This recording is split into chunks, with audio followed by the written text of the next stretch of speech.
Bismillahirrahmanirrahim. Assalamu alaikum. Good morning, ladies and gentlemen.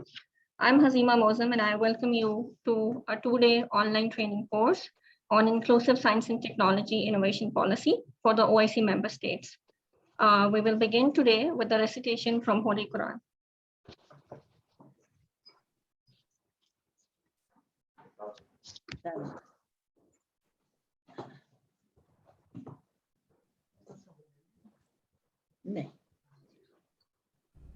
أعوذ بالله من الشيطان الرجيم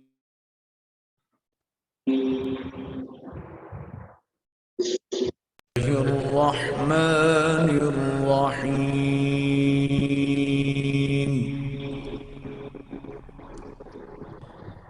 الرحمن علم القرآن خلق الإنسان علمه البيان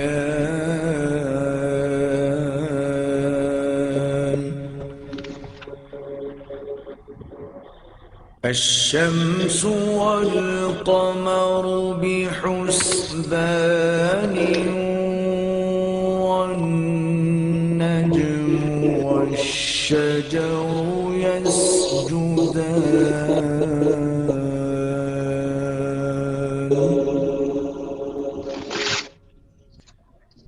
والسماء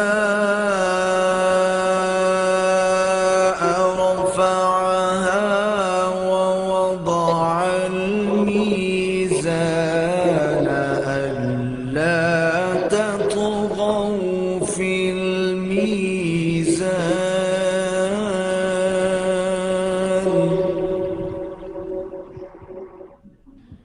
وأقيموا الوزن بالقسط ولا تخسروا الميزان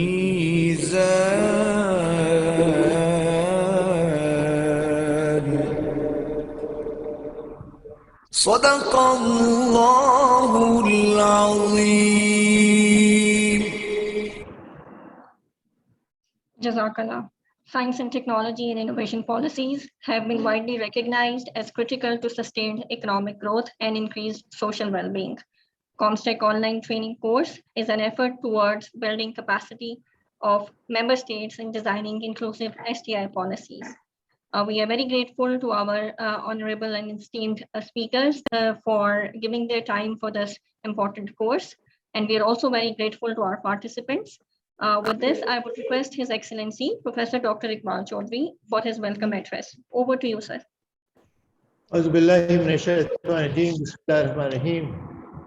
Good morning and assalamu alaikum. In fact, good morning is not appropriate for everyone, as we have the west of Pakistan, people from different countries of Africa, even to South America and Arab world, who are in the morning zone. And then we have many people participating from the east of Pakistan, from Malaysia to Indonesia. And for them, good afternoon is what I would like to greet with. And I want to start with thanking someone I really feel extremely honored to know since long, and someone who has been a great source of inspiration for me, Professor Dr. S.T.K. Naeem. Professor Dr. S.T.K. Naeem is the best person to talk about science, technology, innovation policy because of multiple reasons. Number one, that she has such a long experience of working in this field, that she has been one of the most profound person with profound understanding of STI policy and why and how these can be developed for different countries. Second is her motivation and passion for this field, and she has been a great source of strength for our organization. Being our colleague at Comstech, she has been working in the field of STI policy, training literally hundreds of people from all around OIC world and developing countries. The third is that she has been directly instrumental in making policies for different countries. So it's not only the training aspect or her experience of working with the people who make policies, but also her direct contribution in making policies for various countries. And that is the reason I consider Dr. Asiki Naeem is the most distinguished and qualified person to lead this very important post. Along with her, we have a very distinguished group of people. Again, many of them were trained by Dr. Asiki Naeem, and I would like to name some of them. We have with us as a resource person Dr. Khalil Malik, Dr. Hamad Akbar, Dr. Umar Shiraz, and certainly not the least, Professor Dr. Tim Turkman, who is an authority in this field, and he was, despite the fact that he had a serious health issue, has kindly agreed to contribute only because Dr. Asiki Naeem has requested her. So we feel that this event is certainly an extremely important event in which leadership of Dr. Asiki Naeem is playing an extremely important role. Now, we all understand that that this topic is important, that we all understand science and technology is the driver of change today. According to McKinsey's report of 2020, there are going to be 13 innovative technologies, which name is as disrupting technologies. Anything between advanced genomics to AI and IoTs would going to be a great driver of socio-economic development. According to their estimate, anything between 17 to 33 trillion dollars would be generated in terms of economic wealth for the countries who would be able to use these technologies in their development in the world. But unfortunately, these technologies and these development are going to be extremely asymmetric because we see certain countries leapfrogging by using these technologies and have been benefiting from these initiatives in a major way, while many countries are left behind. They are at the fringes of development, and the whole paradigm has been largely for them is mere users of technologies rather than the one who can contribute in technology development. So these lopsided development is very alarming because anything which is non-inclusive is dangerous. We all understand because that leaves a portion of humanity as primarily at the fringes, and they cannot really benefit from the development of human endeavor. So this is what this topic is all about. We understand that right science and technology policies are important for every country, big or small. It doesn't matter whether you're an island nation or a country of a very large size. Every country has to have its own need-driven, based on ground realities, based on the strength of their own country, their manpower and their futuristic approach. Policy has to be tailored according to their own need. No one size fit to everyone, and that is what I learned from Dr. Asiki Naeem, that there is absolutely no way that you can take science, technology, innovation policy of one country, no matter how successful that is, and implement on other. It cannot happen. It would never happen because it needs to be indigenized, and it should really based on lots of factors which are of. And second most important thing which I learned from her, that it has to be inclusive in a sense that it need to develop from grassroots, and it need to be a policy in which the input from different actors come, and it become a policy on which everybody owns it, not with reference to strategies, but also ownership and implementation. And that is what makes this workshop extremely important, because I was very pleased when Dr. Asiki Naeem decided to include this inclusive science and technology and innovation policy course. Inclusive is certainly something very important because we all understand that the benefit of science and technology has to be inclusive for everyone, not only for the nation, but for the people also. We have seen during COVID-19 that science and technology has responded to human need. And I think I would never find a more opportune time, more appropriate time to plead the case of science and technology as we have today, as we have constituency of science and technology firmly established. From January 10th, when the genome of SARS-CoV-19 was published in open source journal, from that very day, 11 months, we had not one but several vaccines available for the humanity. And within this period of COVID-19, science and technology delivered, according to an estimate, without proper testing, tracking, and tracing mechanism, without ventilators available, without therapeutics available, without vaccine available, without the whole biology of SARS-CoV deciphered, on which the public policies were built, from distancing to mask and other sanitization and others. There was an estimate of at least 500 million people dying because of COVID-19. So this is a time for us that we have a wonderful occasion in which science and technology has proven to be the savior of humanity. And in the context of it, I think it is time for us to convince people that science and technology is not only for praising, but for practicing. And I'm absolutely delighted that lots of people are participating in it. And I'm sure that more people would be joining us as we proceed towards the actual lectures of this workshop. I would like to end by thanking all of you, particularly the leadership of Dr. Asika Naeem and our wonderful team, for contributing directly for a topic which is very important. And let me assure you that this event is not the last one. It is in fact the first one, as we intend to take into different regions of the world, and we'll do it physically, inshallah, very soon. Thank you very much. Wassalamu alaikum wa rahmatullahi wa barakatuh. Thank you very much, sir, for your kind words. And with this, we will begin our first technical session. The first talk of this technical session will be delivered by Professor Dr. STI Naeem.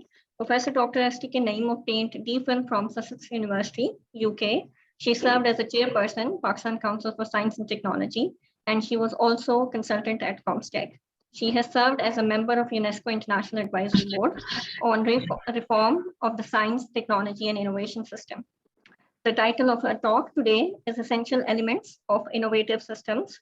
And with this, I would request Honorable Professor Dr. STI Naeem for her talk.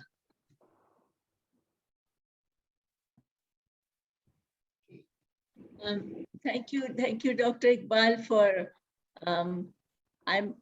for a very elaborate introduction, and of course, I'm so happy that you understand your understanding of the STI policies are better with time, are getting better and better with time. And I must say that you're the first leader who I've heard here in Pakistan saying the right thing about STI policies.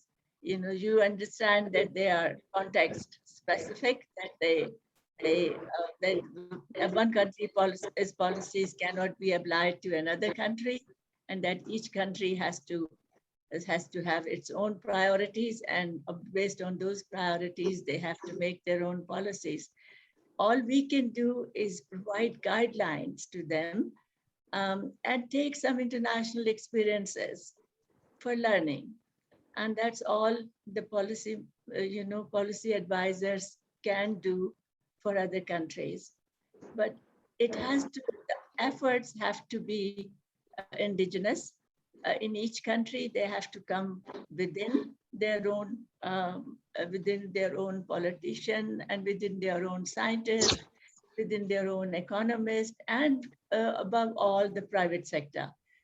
In innovation system, the private sector is a major player, and so we need to understand that this whole thing, that innovation works in a system, and that STI policies, that they all these policies are interconnected, although they are all different.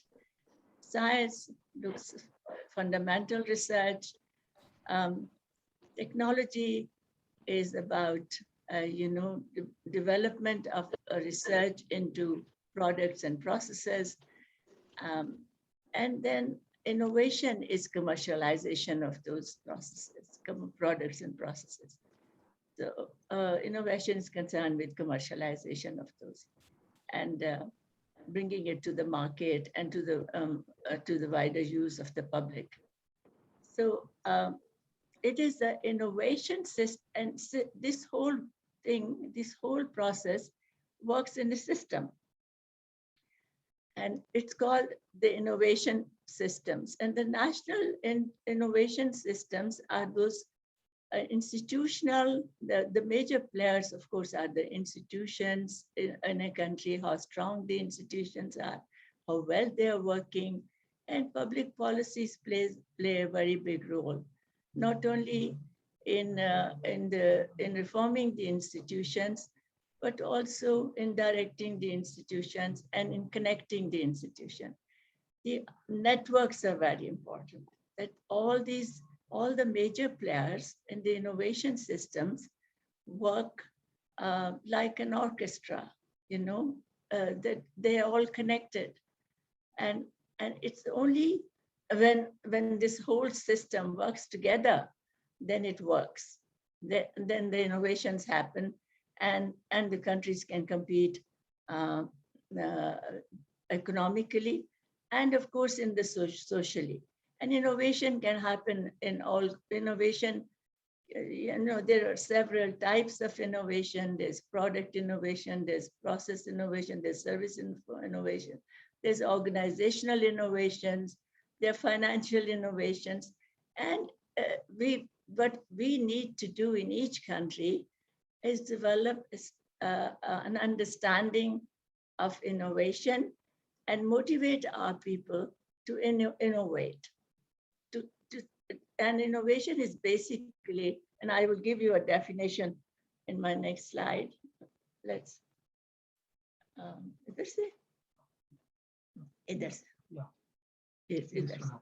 okay. So these are the two definitions of innovation system. The first one is given by Chris Freeman.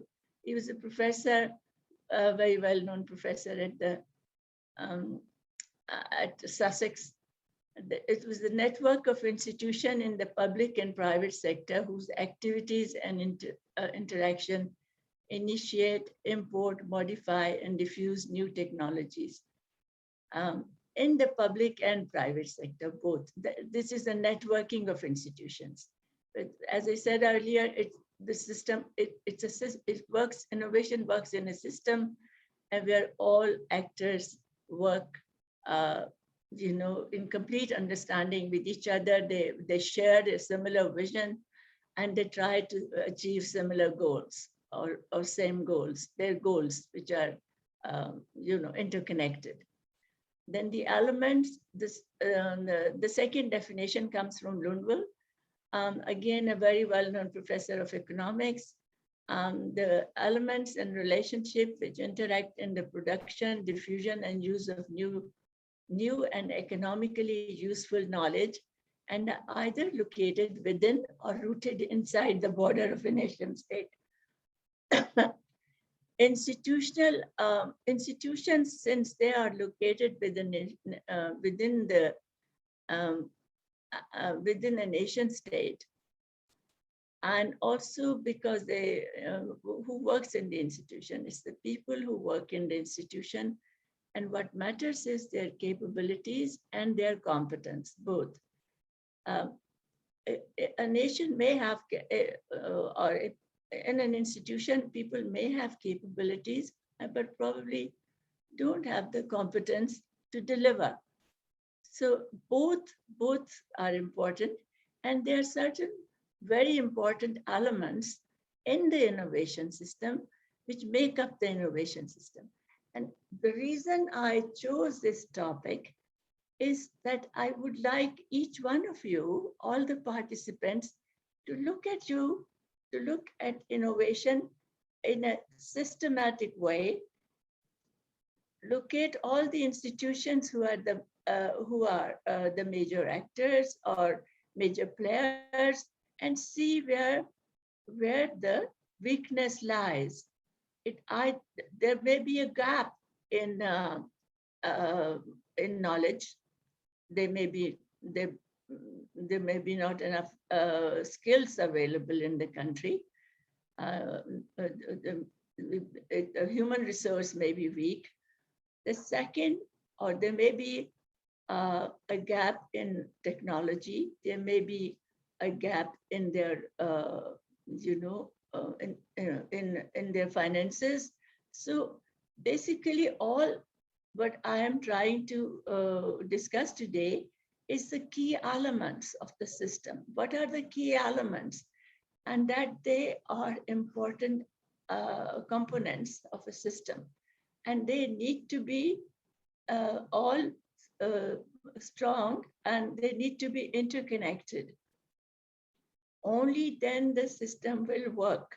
Otherwise, and we have seen that in so many countries, and there are so many systems which keep failing. And people start a new business, it fails. Or a new technology is discovered, but it cannot be marked because the market doesn't exist for it. And that the government actions are latent. They don't take enough interest or actions to promote that technology. So, or create that technology. The government role in each of the elements is important, and the reason that is why it's called innovation policies. So the other thing I want to explain to you that innovation systems, there are many innovation systems that work simultaneously in a country. Each system is made up of, because the government provides incentives or prioritize certain sectors of the economy, and then people bring in, particularly the developing countries, they bring in technology from abroad, and they try to, and then the firms enter a system. And the firm enter a system, and this is, so innovation is just not, in one country, there is not just one, there are many innovation systems working simultaneously, but the general condition for all the systems, the key element would be the same. And that's why we are discussing this. So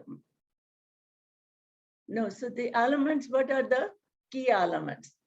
So number one is provision of globally competitive education at all levels. Successful innovation requires that entrepreneurs assemble, and as I said, entrepreneurs are the business people, people who who invest in businesses. Entrepreneurs assemble a team of well-trained scientists, engineers, technicians, managers, and marketers.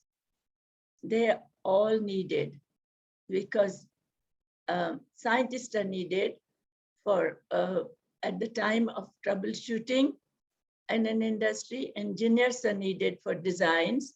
Technicians are needed for running, operating the technology, production technology. Let us say if we are, this is a production enterprise. Managers are needed and good marketers are needed. And then when there is a product, you need to market it. Influencing direction of search, the second. No, you have to, the government normally has to have a, provide a long-term vision or a technology vision. we have to have something called an industrial policy or a technology policy. You have to know people, investors, the countries that have been successful, they've had long-term visions. You, for industrial development or for economic development or social development, both. So encouraging government gives when it decides to support a certain area, it provides incentives, subsidies, short loans, R&D grants, like we are doing in Pakistan to encourage, the present government is encouraging IT, it's encouraging agriculture, it's encouraging pharmaceuticals, construction industry, and there are of course materials and so on. So what we are encouraging research in these areas. So the government is providing extra incentives for entrepreneurs to enter construction industry, to invest in construction industry. They're providing incentive to the farmers and for increased productivity, and there are several other measures, of course, the government is doing to promote these particular. So these are called setting priorities, priorities of a certain government. So the present government priorities are basically, our present government priorities are mostly inclusive policies that they do want to, particularly the Prime Minister is very keen to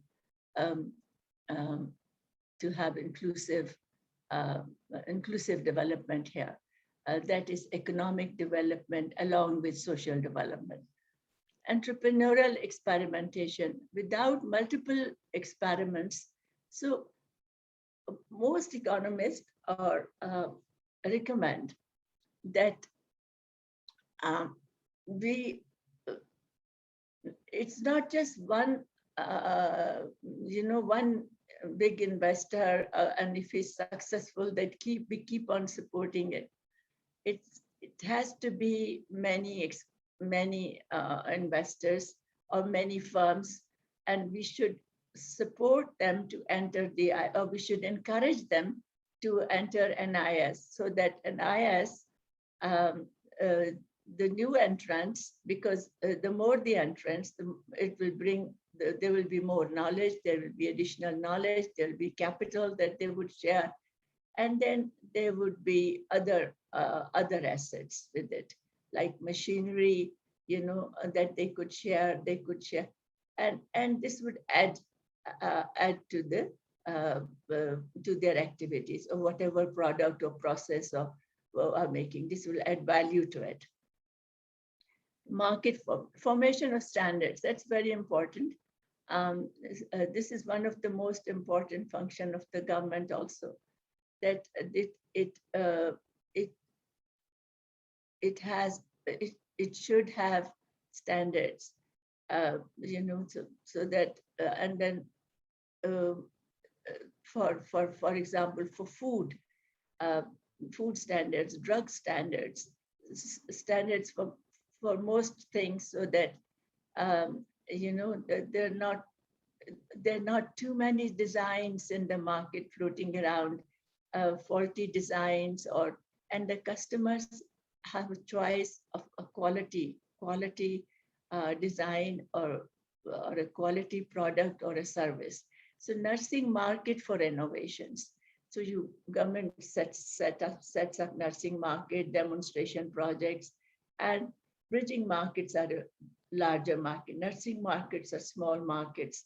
So legitimation is social acceptance, because sometimes when a technology comes, a new technology is introduced in a market, the customers do not accept it. It takes time for the customer because they don't know much about it.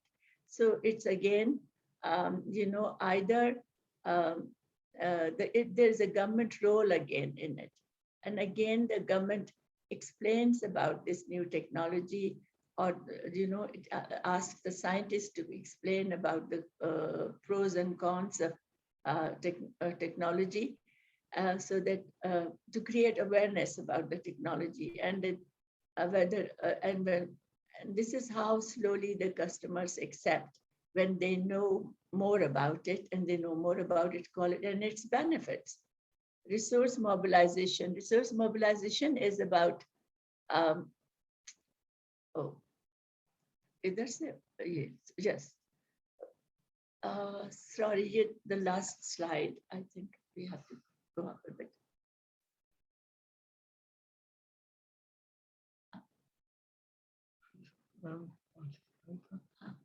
Slide number 1. Yeah, the last slide. I think it was the third one. Third.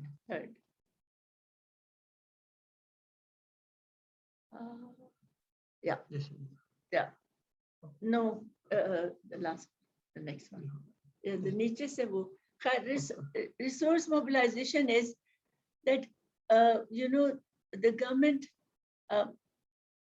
trains scientists and engineers. These are scientific resources, financial resources. The government needs to put in enough finances. Development bank, financial resources are what you need to have. Development banks, which give loans to the entrepreneurs to start a new and also the government, it's government's role to provide incentives to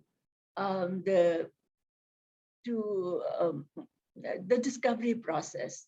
The discovery process is when a new entrepreneur wants to bring in a new technology and wants to introduce, he wants to know, he wants to do a research, he has to hire a managerial team, he has to have a business plan, and all that costs a lot of money. He has to also find out if he would be able to market his product or not, if he would be able to compete for that product or not, and for how long can he have the monopoly of that.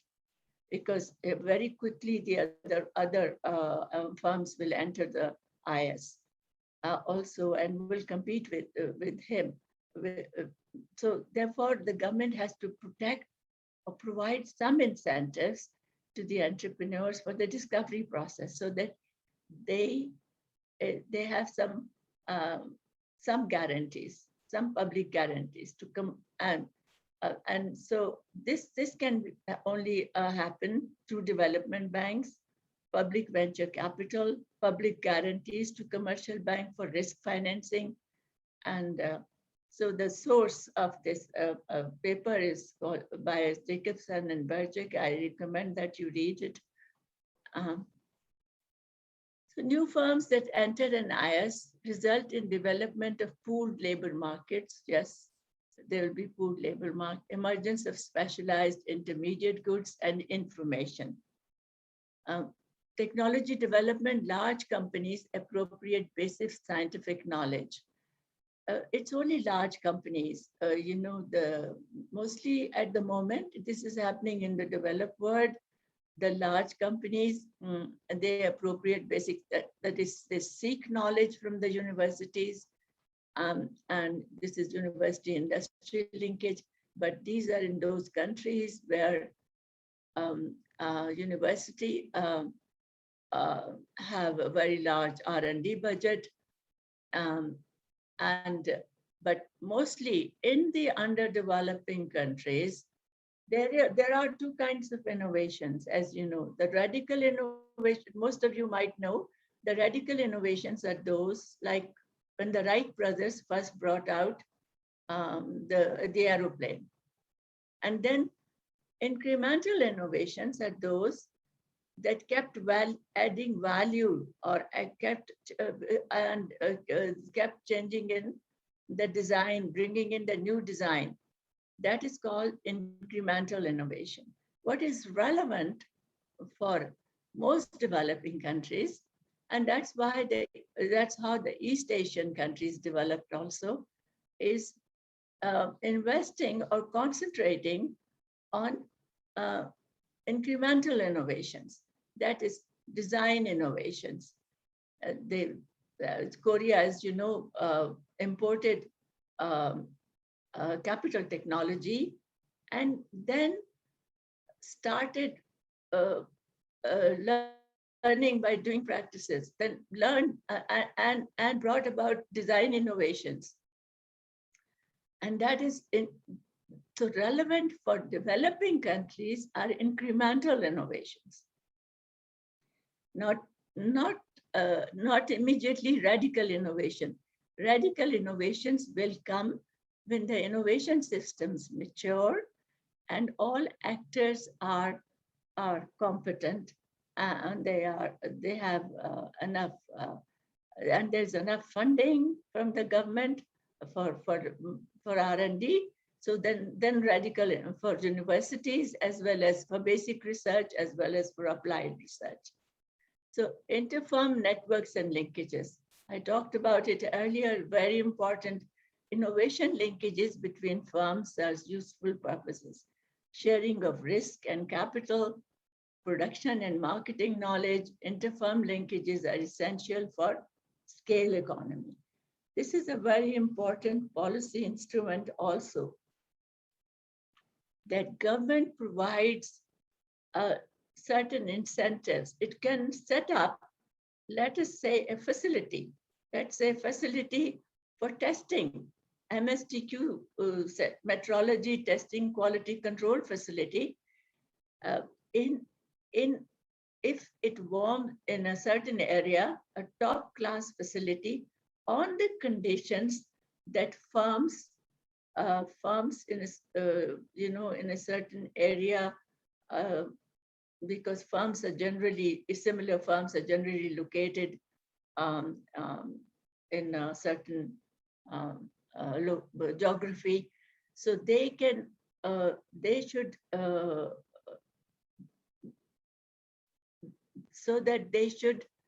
interact with each other.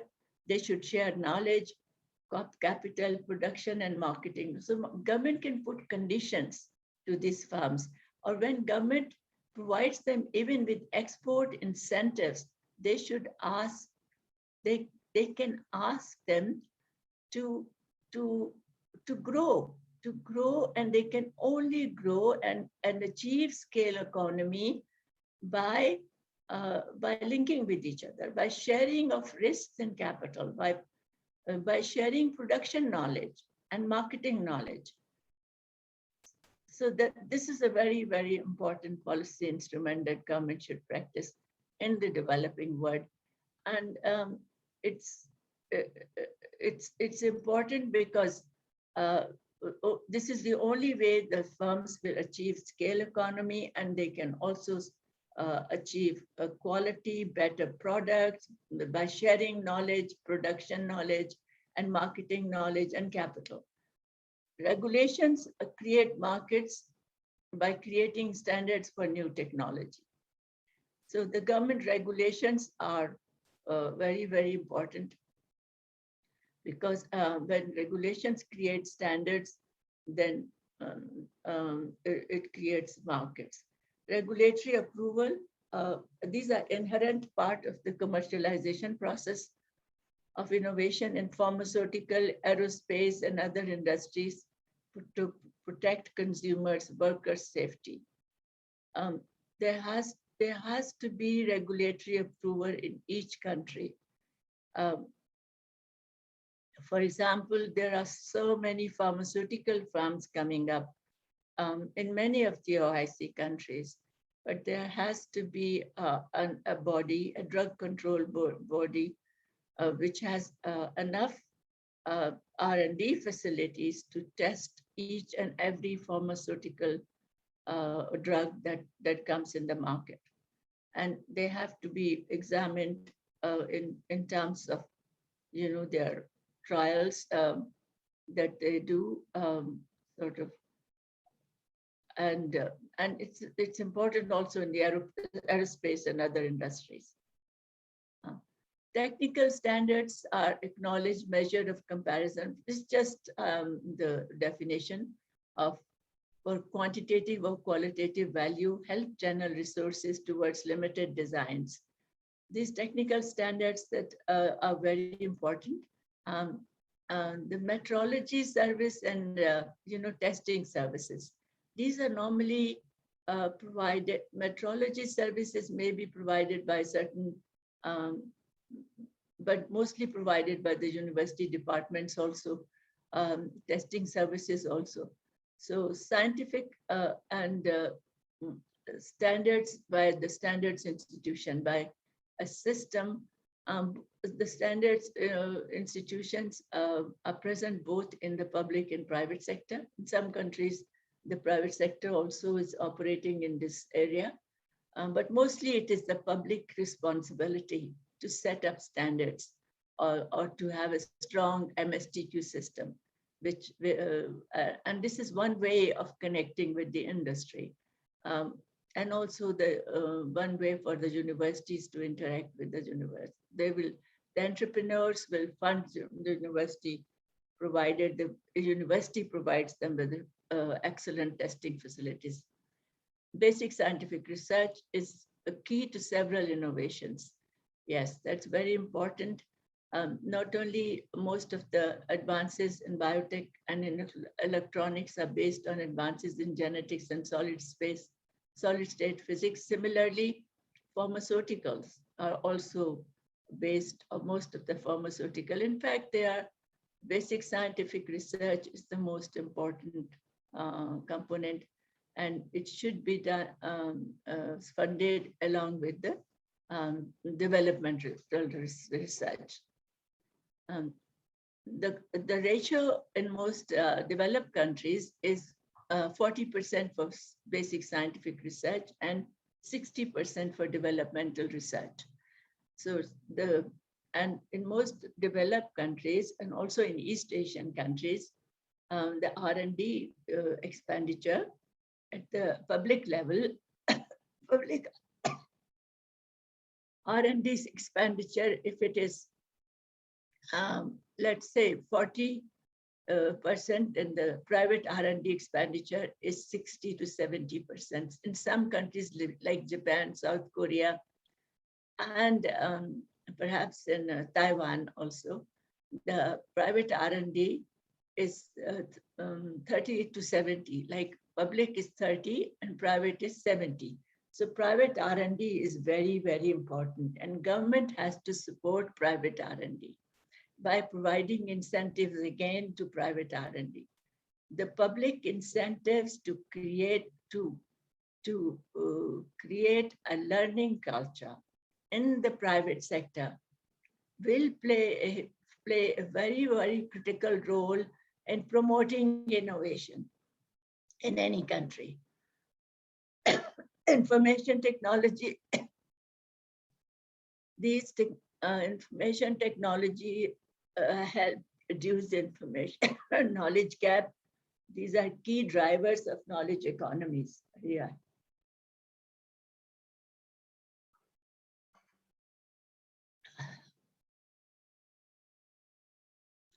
So public purchasing is a widely used instrument for creation of new markets. Even in the developed countries, in OECD countries, 60% of the technology technology markets are developed by public purchasing. That means the public purchases a technology, and this is how local technology is built. If public does not, for example, if we were to promote solar energy, the government could say that we will buy, or that let's say from today, all government building will go on solar solar lights or solar technology. So if this is how the market will develop for solar technology, because then the government is creating demand for technology. So also when making policies, remember there are two types of policies. There's a supply policy, and in most of the I've been studying because I was engaged as a senior consultant to UNESCO to make the STI profile of most OIC countries. I had this opportunity to study the policies of most of the countries. I realized that our policies are all supply oriented. We are not creating demand. Supply cannot do anything if demand is not there. So you need to have a demand and supply policies both simultaneously. And this is called policy mix. So what are the demand policies? So demand policies are, for example, number one, long-term economic and development vision, which tells the investors where to invest, in which technology to invest, in which part of the, which particular resource to invest in. If it's the, so this creates demand. The second is competition. You have to have strong competition laws. So legal instruments are very important again for making policies. So therefore, remember the role of legal organization. Both Korea, China, United States, and several other countries have brought in laws to protect certain technology for us, or to promote certain technology. So, so this has to be done. So I suggest that if you are interested in this area, if you're interested in making policies or in learning more about policies, please study the various legal instruments which were used, number one, in the United States, then in China and South Korea and Singapore, Taiwan. In all these countries, legal instruments are a very strong basis, because without that, again, your system is not, innovation system will not be complete. So legal institutions are a very strong part of the innovation system. So tax and credit provision, tax credit, subsidies, and loan guarantees influence commercialization, R&D, and training of industry employee. So later on, I'll discuss more about this. Success of policy depends on high level of political support. And if any policy will succeed if it has a high level of political support.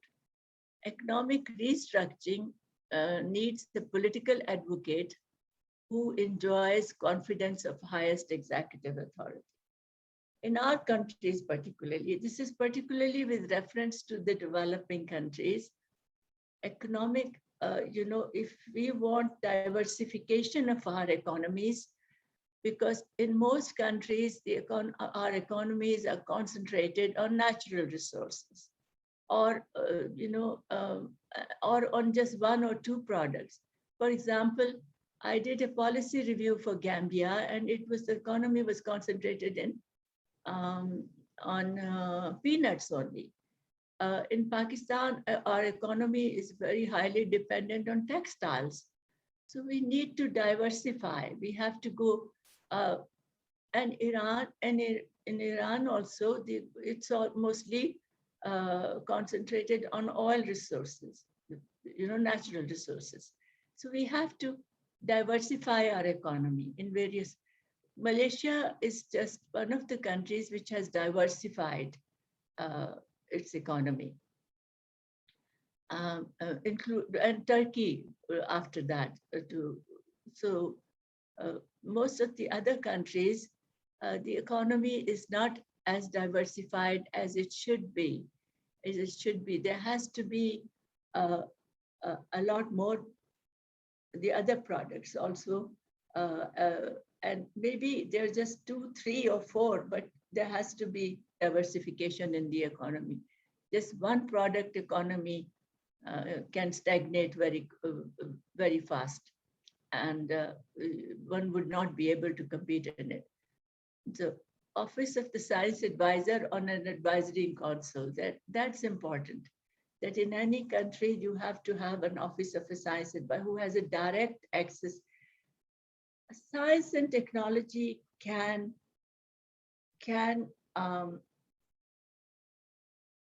address all the social pathology that our countries are facing.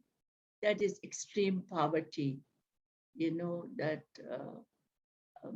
and hunger, disease, lack of infrastructure in the rural areas, lack of drinking water, sanitation, ICT, all the other facilities that are present in some of the urban areas, or the rural areas don't have that.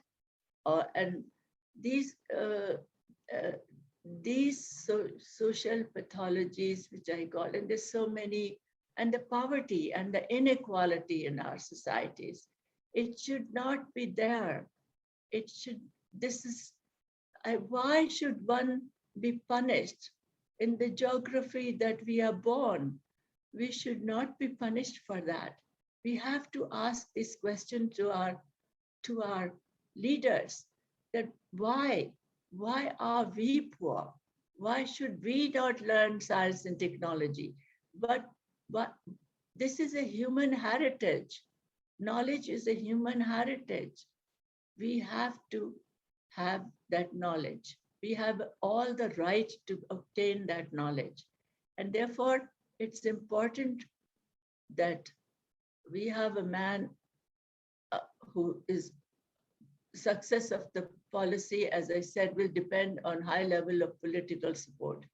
We need a person who can motivate the politician, who can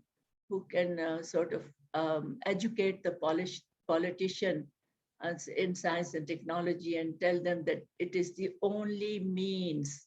It's a means of achieving advanced, it's a means of addressing inequalities, addressing poverty. It's a means of addressing malnutrition in our children. And this is the only way. And that they have to invest in scientific research and first in human development, then in scientific research. And that human development has to be everyone, not just a few. So Office of Science, government should remain in constant dialogue with industry. And there has to be a coordination council. The council, either there should be a science advisor. If there isn't a science advisor, then there has to be a coordination council which has access to the chief executive of the country, which has free access to the chief executive of the country, like it is in most developed countries. The council should gather information from public and private sectors on investment. It coordinates with different federal agencies. It advocates change in legislation and regulation, propose subsidies and tax credits for new activities. So this should be the job of the council, that it should gather information from public and private sectors, coordinate with different federal agencies, with different federal ministries, advocate change in legislation and regulations, and propose subsidies and tax credits for new activities. Institution enrolled in human resource developments, building strong institution. These are the institution which is involved in human resource development and scientific research. Economic institution, as investment banks, industry and technology institution, which provide standards related services, and then institutions that regulate flow of information, and legal institution for competition laws, corporate laws, and intellectual property rights. If intellectual property rights are weak, or I mean, it depends on where the government knows, and in fact, the scientists know when to have a strong, where in developing countries, where to have strong IPRs and where to have weaker IPRs, intellectual property rights. So it will depend from one technology to another. But nowadays, it's a requirement by WTO if you want to enter a World Trade Organization, that some developed countries demand that we have strong IPRs. But many countries have developed under weak IPRs. Because if we have very strong IPRs, we will not be able to, import and imitate foreign technology. And this is how all other countries have learned. So you need to have weaker IPRs in some areas and then stronger IPRs in another areas where you have a knowledge advantage. So market institutions such as ease of doing business, these are very important institutions, and these are all, they all need to be addressed by the government. So policy learning institution for policy research, these are very important. In many of the developing countries, we don't have institution for policy research. We need to institutionalize this policy research, STI policy research in most universities, or in multiple universities, so that government knows them, and then to provide help to the government about different kind of policies. So, time kya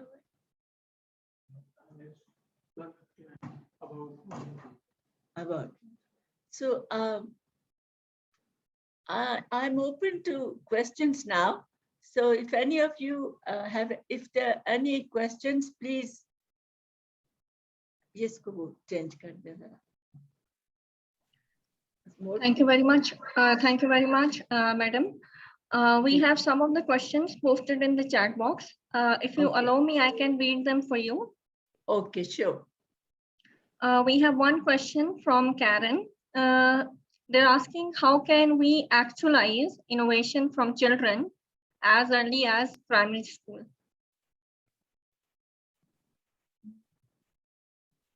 As innovation from children. Yeah. I think it's important. Now, you know, India is doing it in a I don't remember now. I met this professor in Malaysia, but I don't remember his name. But India is trying to do that. They are documenting the important innovations which have which have diffusion potential and which can benefit a number of people from children, and then they're seeking help from the universities, that how could these innovation be actualized, be developed further, and then marketed or diffused if it's a social innovation. Thank you very much, madam. We have another question from Mr. Hazrat Hussain. He's asking, how can we sustain innovation when the champion has left the organization and there is no proponent?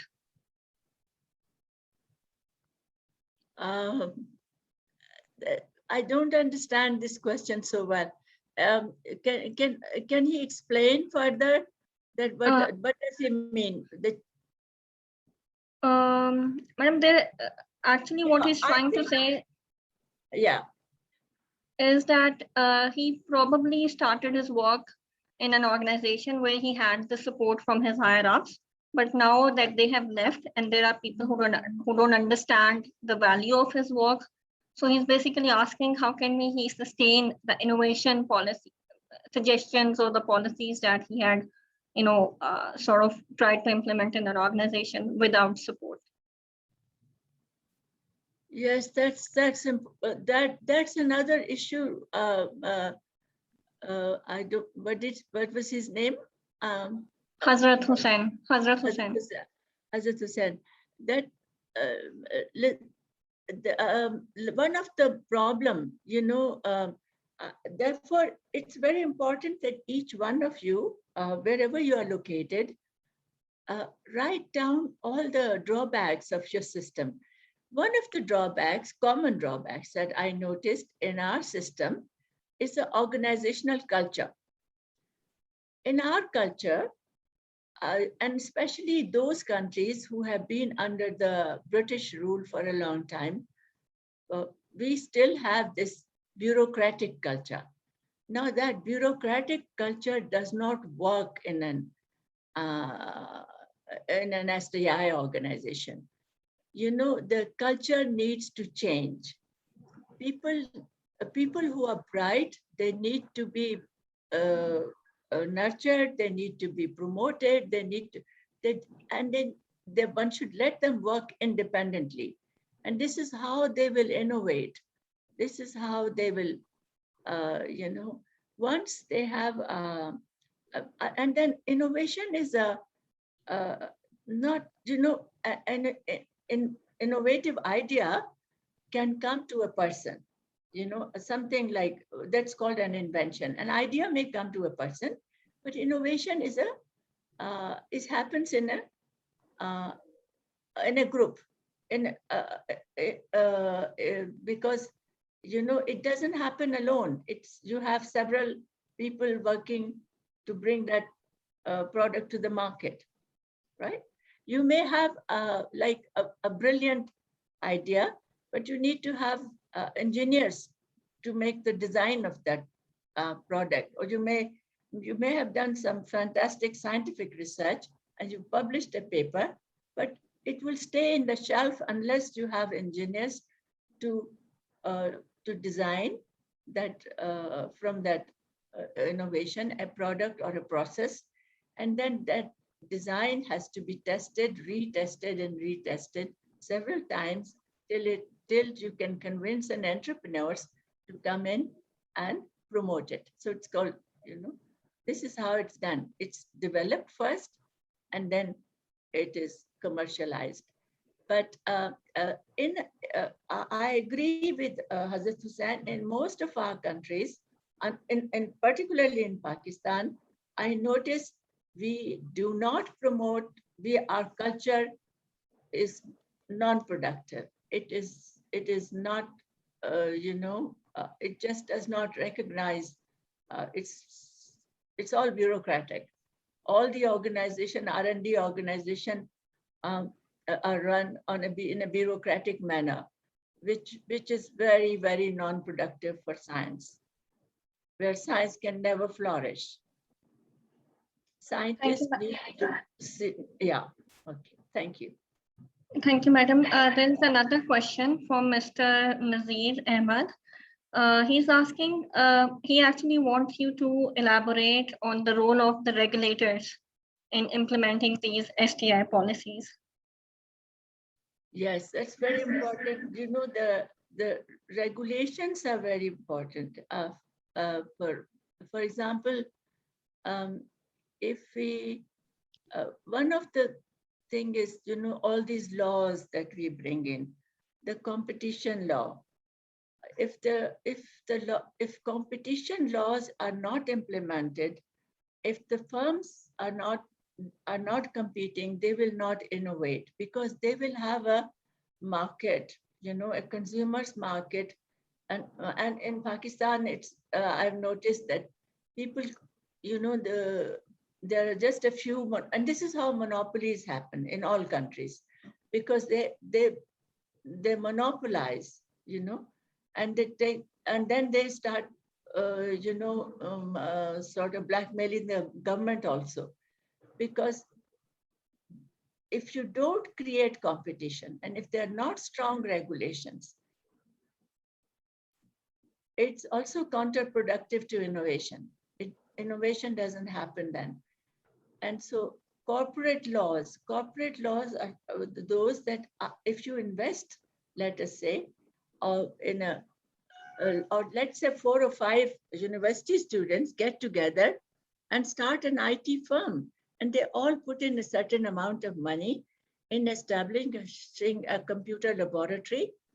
But one of them just takes one day, sells all the computers, runs away. But if there are strong corporate laws and he's caught and punished, then and he's made to pay everyone back, so that will protect the investors. So you need to have strong corporate laws. So legal institutions are very, very important in any country in promoting technologies. Investors shy away, even foreign investors won't come. Similarly, IPRs, if a foreign investor comes in and somebody goes and he brings in a new technology and he wants to promote in this country, he wants a monopoly for some years at least before somebody goes and copies it. So monopoly means, that he's a single supplier of that technology. But if more people come in immediately and start copying it, and there are no laws to protect him, he will run away. So that's why IPRs are important. So the role of legal institutions and regulatory approvals are very important. Imagine all the drugs, all these laboratories that we have for testing COVID these days. Some of them may be substandard. So we have to regulate what they are like. The government has to regulate. But all these, even in Japan, let me tell you, in Japan, ages ago, there was a monkey called Miko. And even she knew that if she gave rice, which was just taken from the paddy, and which was mixed with sand or dust or dirt, the children started dying of that monkey. So she understood that she has to put the rice on rice. She has to take the rice and put it in the river so that the sand settles, and she would take the rice, floating rice from the top, and started giving that. Now we sell openly this, the spices. A lot of dust, dirt, and all kinds of things go in. So government has to regulate all this, put standards for every food item, standards for drugs, standards for building materials. The buildings won't fall if there was no regulation. If they were strongly regulated in earthquake, no building will, so many people would not die. You understand? So regulations are very, very important part of innovation. Thank you very much, madam. Here is the last question. How to deal with international disputes and pressure, like sanctions, in order to develop and strengthen national innovation systems? Yeah, that's difficult because, I know this is a case in terms of Iran, perhaps. We were under sanctions for a long time. Sometimes, country developed, and Iran has developed very well, in fact, and certain areas in nanotechnology, for instance, and in certain other technologies. Iran is developing also, and it has. I know there are international sanctions. I know that there are trade, barriers, because, of course, trade creates demand for technology. This is demand side of policy. Exports create competition and also innovation. if you export, you are exporting to the international market, you're export, so you are competing. But I think if Iran has a large population, and even if they compete within themselves and within their, well, hopefully neighboring countries like Pakistan, they can still develop. And the only way is to have the right policies. Just having too many science parks and science, it doesn't work like that. You have to have all the key elements together. And the other thing is, your policy, STI policy, has to be studied as a subject. I recommend that you do several courses, or we will hopefully here try to do several courses, because it's a complex subject. It has to be studied properly. And you first create demand for a certain technology and then create the supply. In most of our country, we create supply without demand. So demand sides of policies are, as I said earlier, are very important, which are, long-term social and economic development. Then, of course, there's competition laws. Then there are incentives to the industry to engage in R&D. You have to give incentive. I think if we try to create a learning by doing culture in the industry, and also give incentives to the industry to collaborate and share their knowledge, and not only collaborate within themselves, but with the best universities internationally. If they can collaborate internationally, they can. Certainly with the universities. They can also collaborate in their own country with the universities. If the industry collaborates with the scientists, with the good scientists, they can develop excellent products and processes, and they can still innovate. I don't think it should hinder them. Many countries have been able to do that. Soviet Union, for example, was, isolated for quite some time, or China, but they developed very, very fast. They kept developing, and then when it was open, of course, it increased their rate of, it helped them to market their products. So Thank you very much. Thank you very much, Madam. With this, we have some more questions in the chat box, but due to shortage of time, I would request and suggest that we can take it with the next of your talk, if that's okay to you. yes, sure. We will, with this, we will go on a lunch and a prayer break, and we will meet at 1400 hours Pakistan time. Yeah.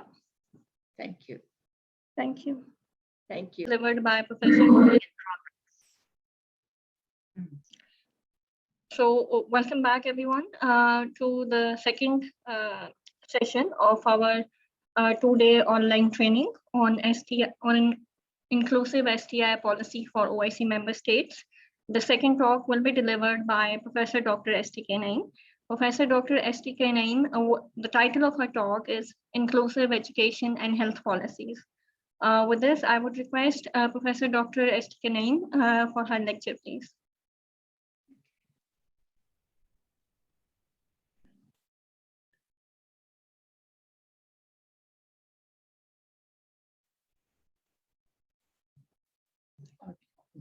Okay. I'm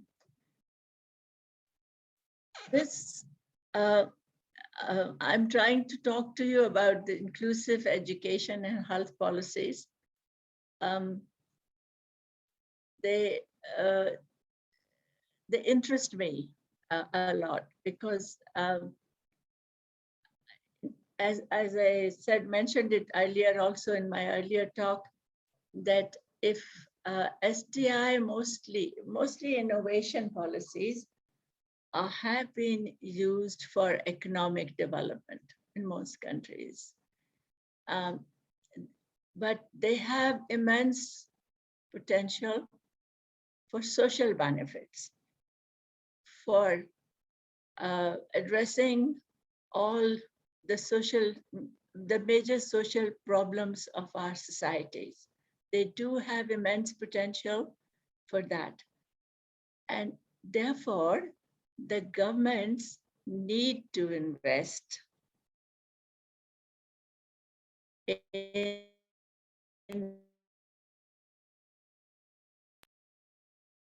STI policy, STI building capability and technology capability building. As I said earlier, I talked to you about the various actors or the various institution which take part or which are the key elements of the system, of the innovation system. So here I'm talking about, basically I will talk about just very briefly about the policy instruments, a few policy instruments, and then about education and health policies. Again, these are just a few guidelines. One could add many more, and all of you will have ideas. I'm sure you all have very productive and very innovative ideas, and you could, if you like, I will ask Khazima to share my email with you, and you can share those with me, with the more instruments about inclusive education and health policies. How can we include the poor and secluded people in our country? We want everyone. I must tell you that one thing which had very impressed me when I heard once that in Chile, and the students of the university went on a hunger strike to protest to protest about education. Now, whose education they were protesting?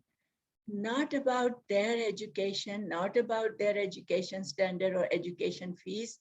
They were protesting that everyone in the country all should have access to equal quality of education.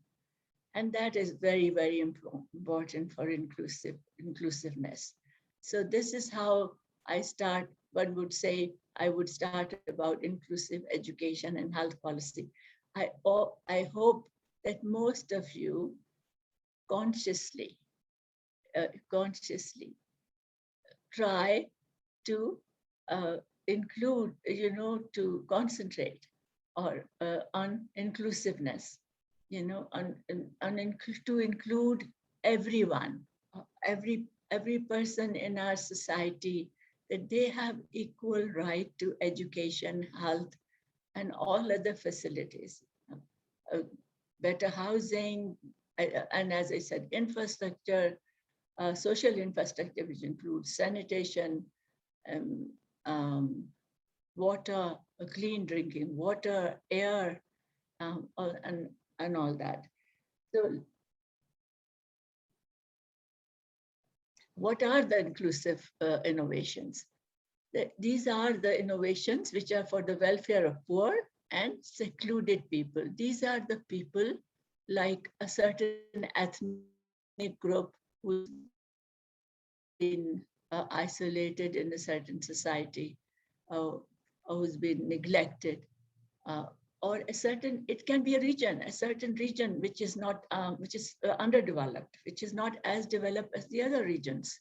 And it can be a certain city, it can be, so any person who's secluded. It can be women in our society, in some of the, I mean, societies. The women are generally, uh, underrepresented in science and technology, and particularly in the management positions.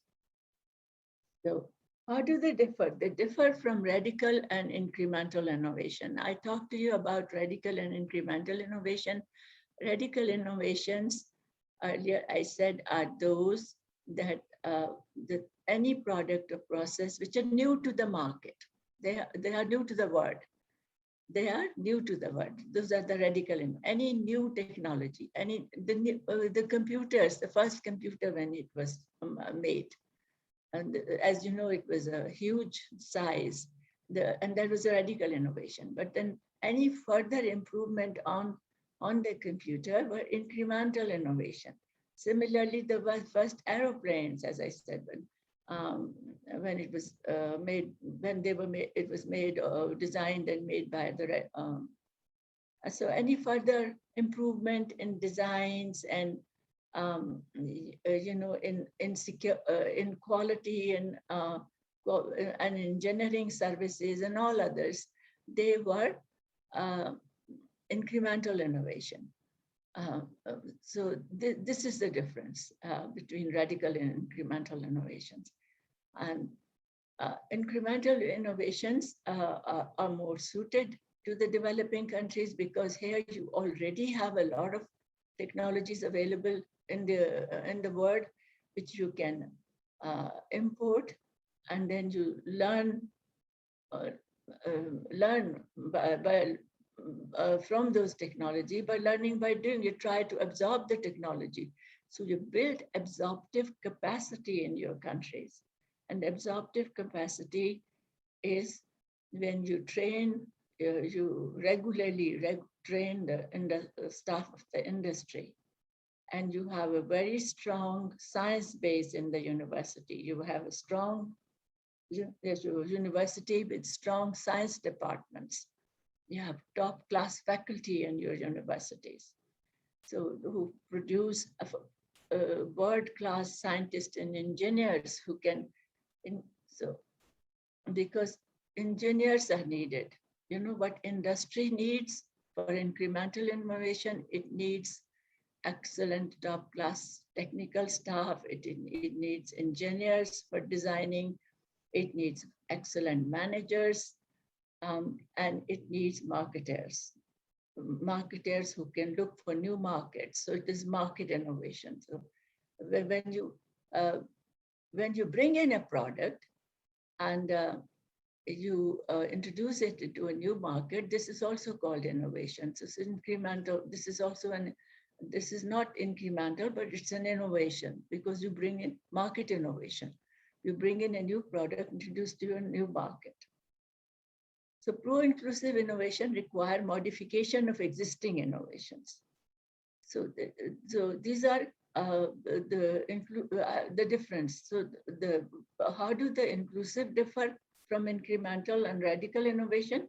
These are pro-inclusive innovation, which require just modification of existing innovation to make it affordable for the poor. Like Tata Nano. Tata Nano is a small car, which is made in India by the Tata Group. And but unfortunately, it didn't take off. Now, why did it not take off? But because it had compromised, in order to bring the price down, it had compromised on certain quality features. So although it was affordable, it was within the price range of the poor. Our poor could afford it, or maybe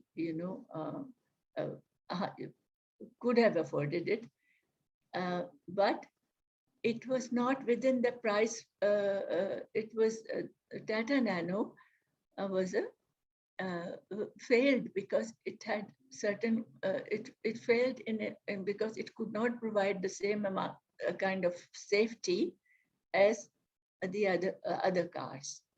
So Donov yogurt was probably successful.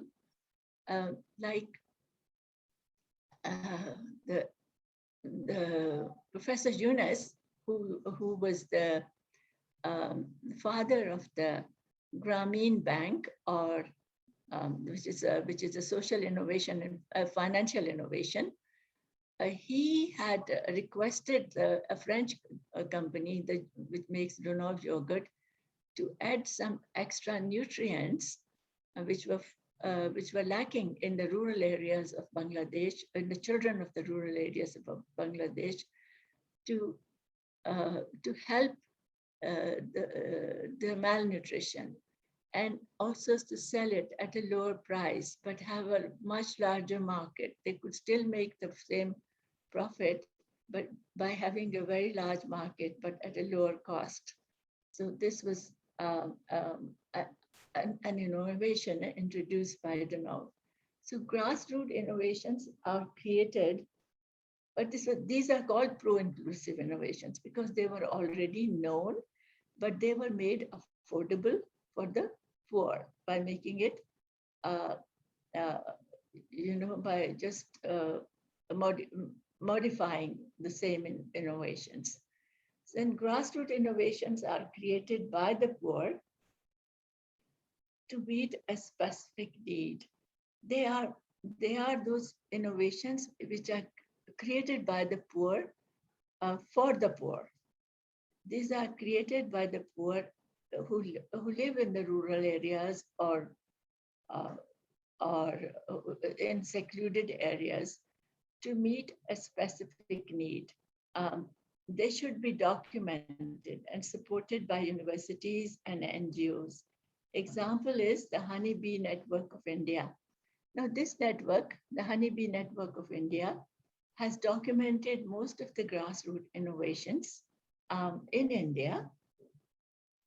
See? They have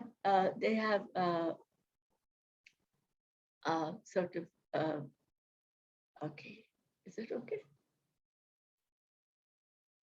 So they have documented most of the innovations, and what they have done is they pass on this information then to the universities who help develop them, develop these innovations. I will later at the end of this talk about the marketing aspect of these innovations and the diffusion effect of these innovations. They, unlike the normal innovations like radical and incremental innovations, it's very difficult to market inclusive innovations, but they have to be marketed so that the poor can benefit and can be included in the society. So, and they can also benefit from the same kind of facilities that are enjoyed by the rich or the relatively rich. Inclusive innovation support resilient economies and social welfare of society. Now, I think the inequalities in our societies, in the societies of the particularly developing countries, it should be considered a threat to our social, because no country is considered free. No country is considered free unless it is free from the foreign debt. Most of us are under huge foreign debts and technology, and unless it has its own scientists and engineers. So we need to have our strong scientists and engineers. We need to be free from debt that we normally collect, because by importing foreign technologies, we need to have our own technological capacities, capabilities, at least to a certain extent. At least we should develop our own absorptive capacities in order to bring about technical change. And technical change can only come if we have strong science and technology base in the country. And that also both in the public and private sector. So inclusive innovation should have following characteristics. They should be affordable, they should be sustainable, they should provide quality goods and services and wider access.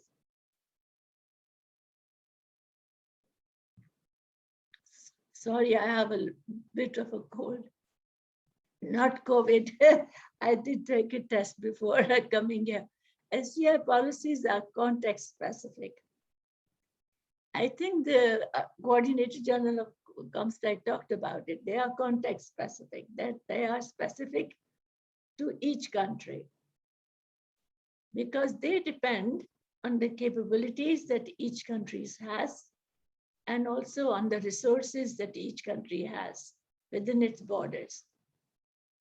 So therefore, because you know, a new IS, when a new IS is formed, a new innovation system is formed, it is formed either on the basis of a strong university capability, which it may have in biology, in nanotechnology, in information technology, or a strong university capability, or in a certain industrial cluster, it may have accumulated knowledge, accumulated production knowledge.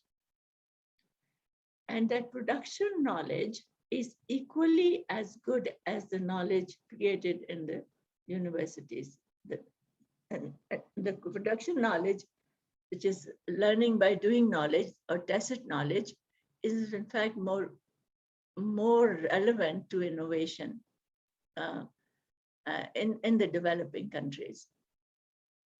So STI policies are context specific and will change from one country to another, and they do change, of course, as I said, since they are they depend on the resources and the capabilities that countries has. Majority of OIC states face acute socioeconomic problems. This we talked about earlier also. Many of the OIC states, extreme poverty, there is hunger, there's disease, particularly the countries in West Africa and some countries in South Asia. Hunger, disease, access to clean drinking water, sanitation, education, and health services. STI capable, and then in addition to that, they are under debt, external debt. Now, this makes it very difficult for any government, and between these competing priorities, it's the governments often think that STI, that they cannot afford the luxury of investing in science and technology. It is not a luxury. Investing in science and technology or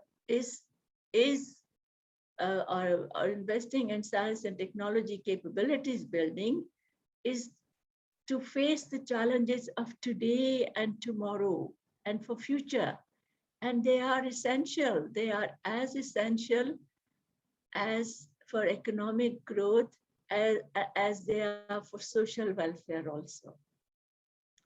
So STI policy goals, and they should be considered an investment for the future, an investment for today also. So STI policy goals should be economic, they should be social and environmental for sustainable development. So this is very important because for a long time, we have neglected our environment. Industrialization has has lifted or has helped many countries develop or come out of poverty or increase their per capita income, but it has created at the same time environmental problems. And therefore, any future STI policy goals should concentrate not only on economic growth, but for social and environmental development. STI must include inclusive innovation to benefit poor secluded people in terms of additional income and employment creation. Now, policy goals, if we want an inclusive STI policy, then policy goals must also include. Whereas, most STI policy goals concentrate on economic development, make of new innovative product and processes, compete in international market, earn more money, but mostly it was done like that. But now it must include inclusive innovations to benefit poor secluded people in terms of additional income and employment creation. And to mitigate hunger, poor housing, and access to social infrastructure, including ICT. Most developing countries, or the one still have, very lofty STI goals. For example, going to space,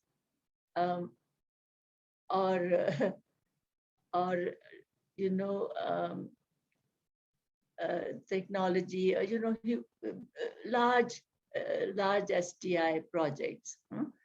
But I think the priority should be to mitigate hunger, poor housing, and access to social infrastructure, including ICT, because it's only when everyone in the country has a certain amount of decent living, like everyone in the country is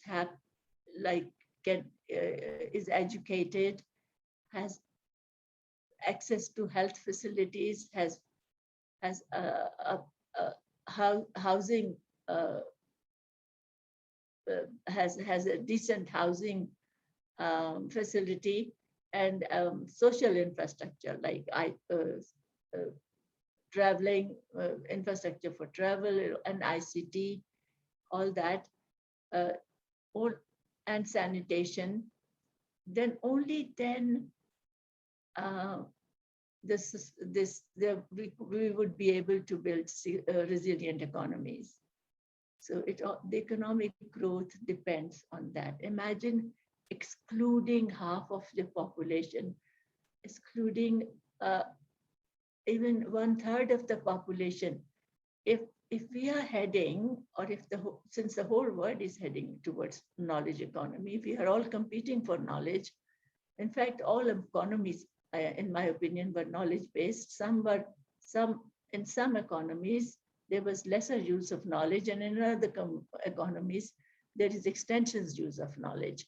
And those with extensive use of knowledge and with the new knowledge, of course, succeed. So therefore, if we are dependent on knowledge economies, then we need to use the intellectual potential of all our people, of all men, and both men and women, inclusive, not just 30% or 20% of the population who are involved in economic activities.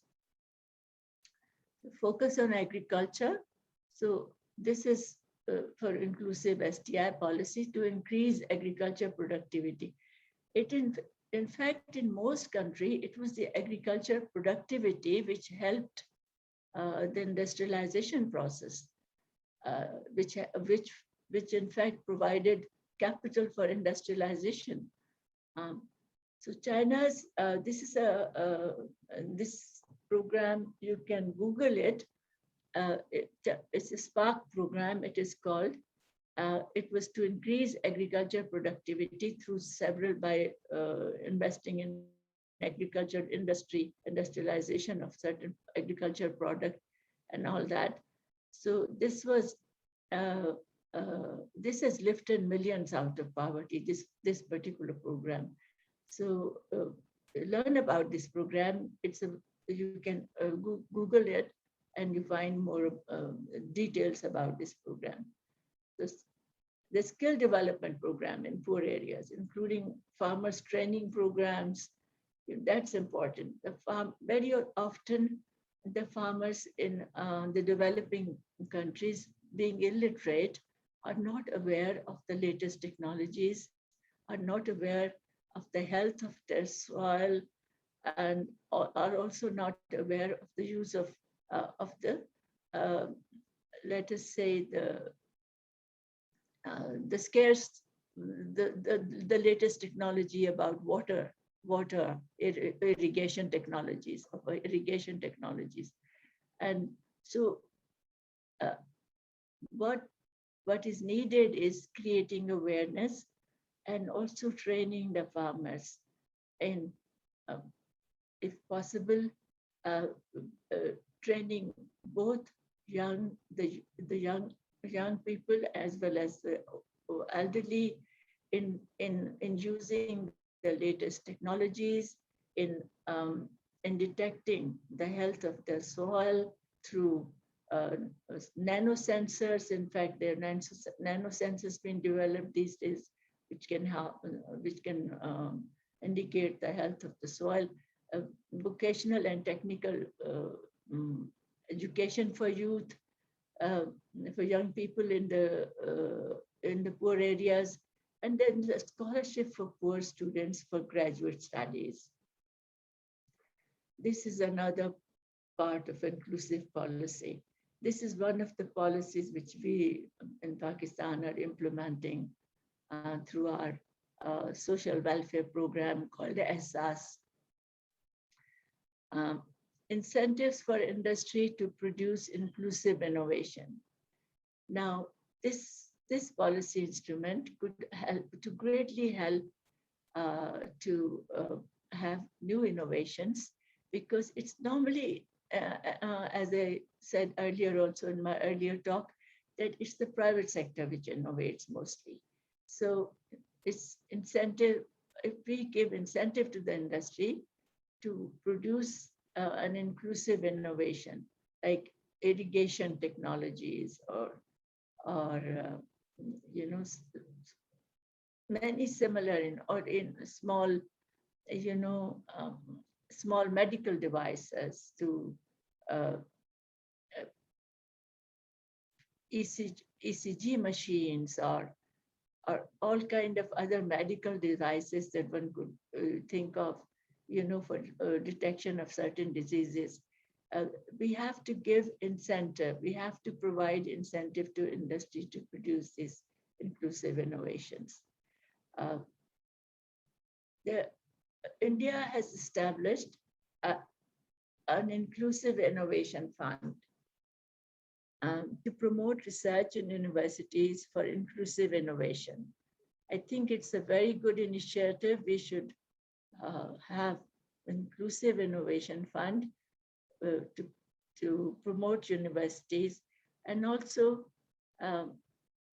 Professor Tim Tappan from Australia, who you would be hearing tomorrow, he had suggested, I remember once he was visiting here, and I accompanied him to the Higher Education Commission, and he was telling the head of one of our ministers, the education minister, that it would be great if we gave to the master's students who came from the villages a research project which would be to come out with certain ideas or certain innovative ideas, how they could help their own areas, or how could they ease the function of the rural women and or their own areas in terms of infrastructure, in terms of education, in terms of looking at other services, any other services that they could provide in their own areas, that is in their own villages. And that should be the theme of their master's research. So similar programs. There are many more that one could think of. So I think the more, and I'm sure you can think of many more what can be done in your areas to ease the life of the poor people, to provide relief to the women of poor households.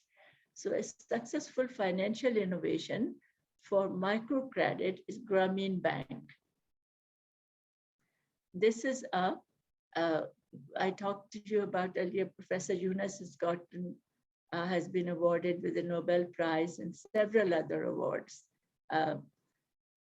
He introduced a microcredit scheme. Microcredit, the small credit without collateral, because this is the only bank which started. And I think several other countries have started the same. And he has really helped a large number of women in their entrepreneurship program, in small entrepreneurship, in making them independent. So a large number of rural women, because most of his clients were rural women. So he provided microcredit without collateral, and he had 100%, almost 100% return. So and long-term loans, because these were long-term loans, not short-term, because short-term loans don't help start businesses. It takes businesses to take off, and short-term loans don't help businesses to establish. So governance is improved governance of financial markets. These are the guidelines for inclusive STI policy. And this mostly, but from most of the recommendation come from an article by Altenberg. It's in a book called Innovation Policies for Developing Countries. So the foremost is governance.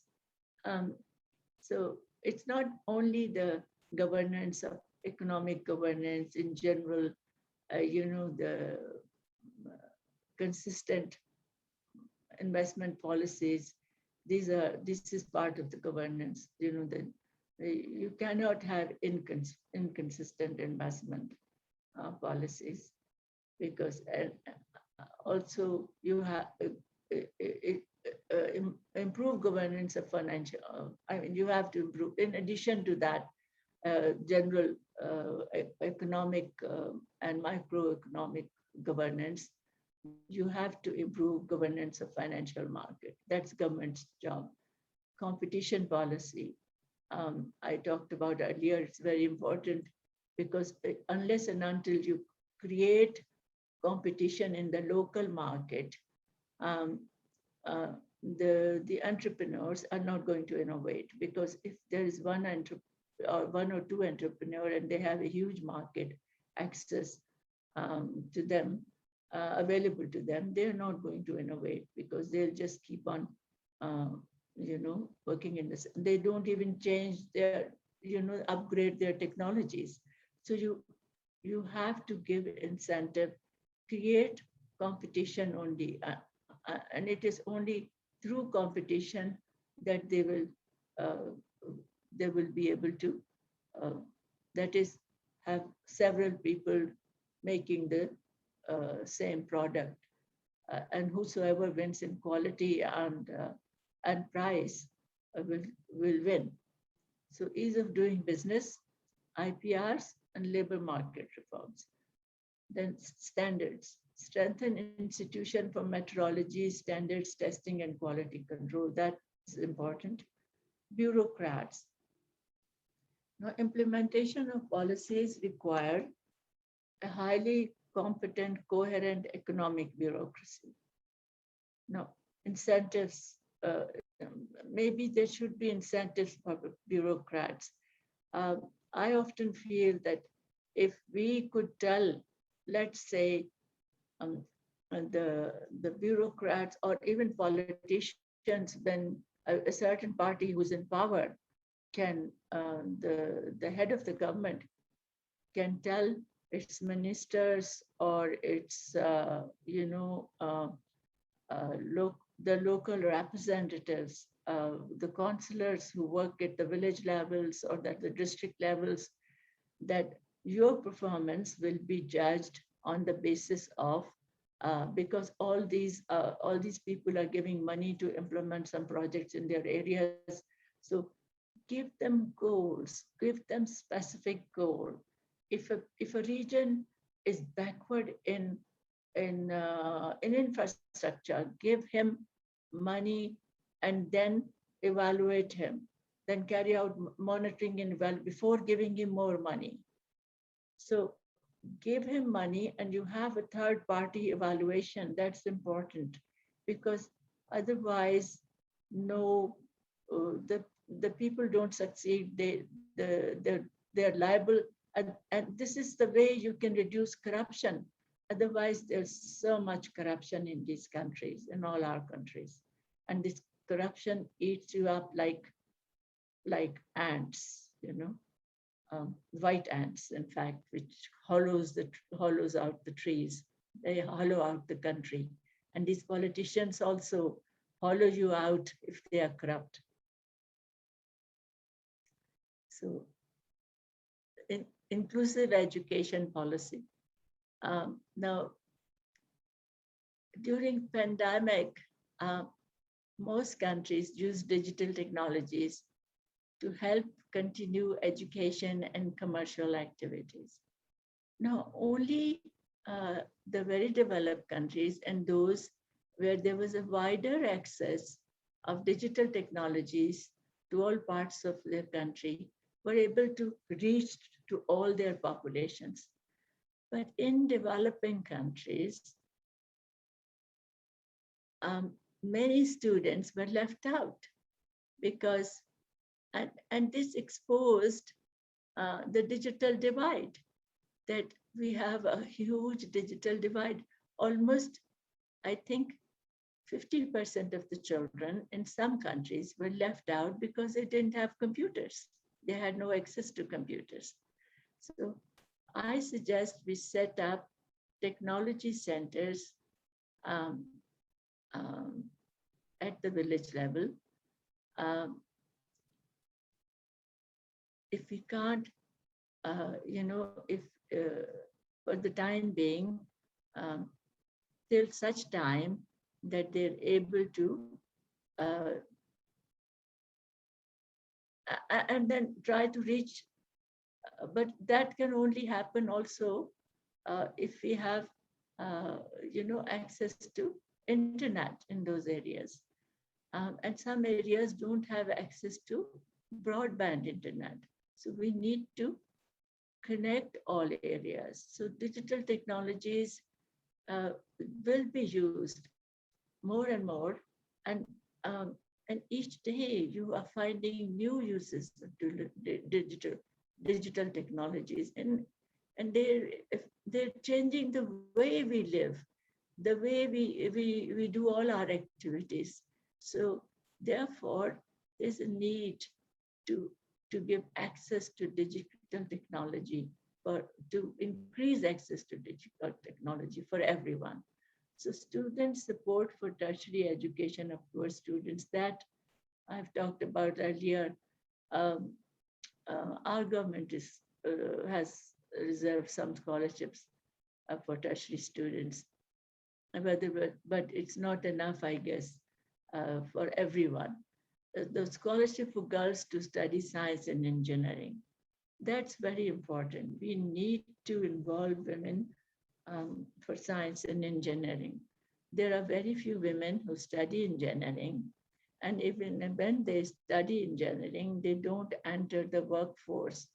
And even when they enter the workforce, unfortunately, they are not um, given the field jobs that sometimes they may be very good at. And these are some of the realities that I have noticed in our countries, in some developing countries. So uh, the girls, uh, uh, they are half the intellectual potential of any nation.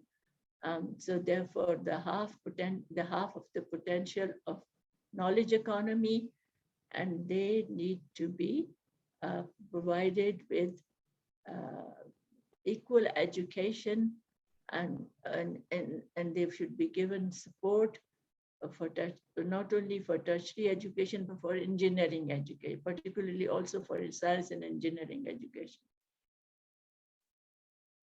And so, and reserve 30% seats in higher education, poor and secluded people. You know, the poor students, they should be access in higher education. Sometimes the poor students, because their schooling is not, the school education in the rural areas is very poorly delivered, or is not of the same standard as the students who go and live in the urban areas. So their access to higher education should be increased by reserving some seat for them, because they uh, may excel in higher education, or they may do better in higher. We cannot exclude them from our society. They have to be given equal access to higher education. So establish technology centers, technical vocational schools at village level. Um, in Maldives, there are about 300 inhabited islands.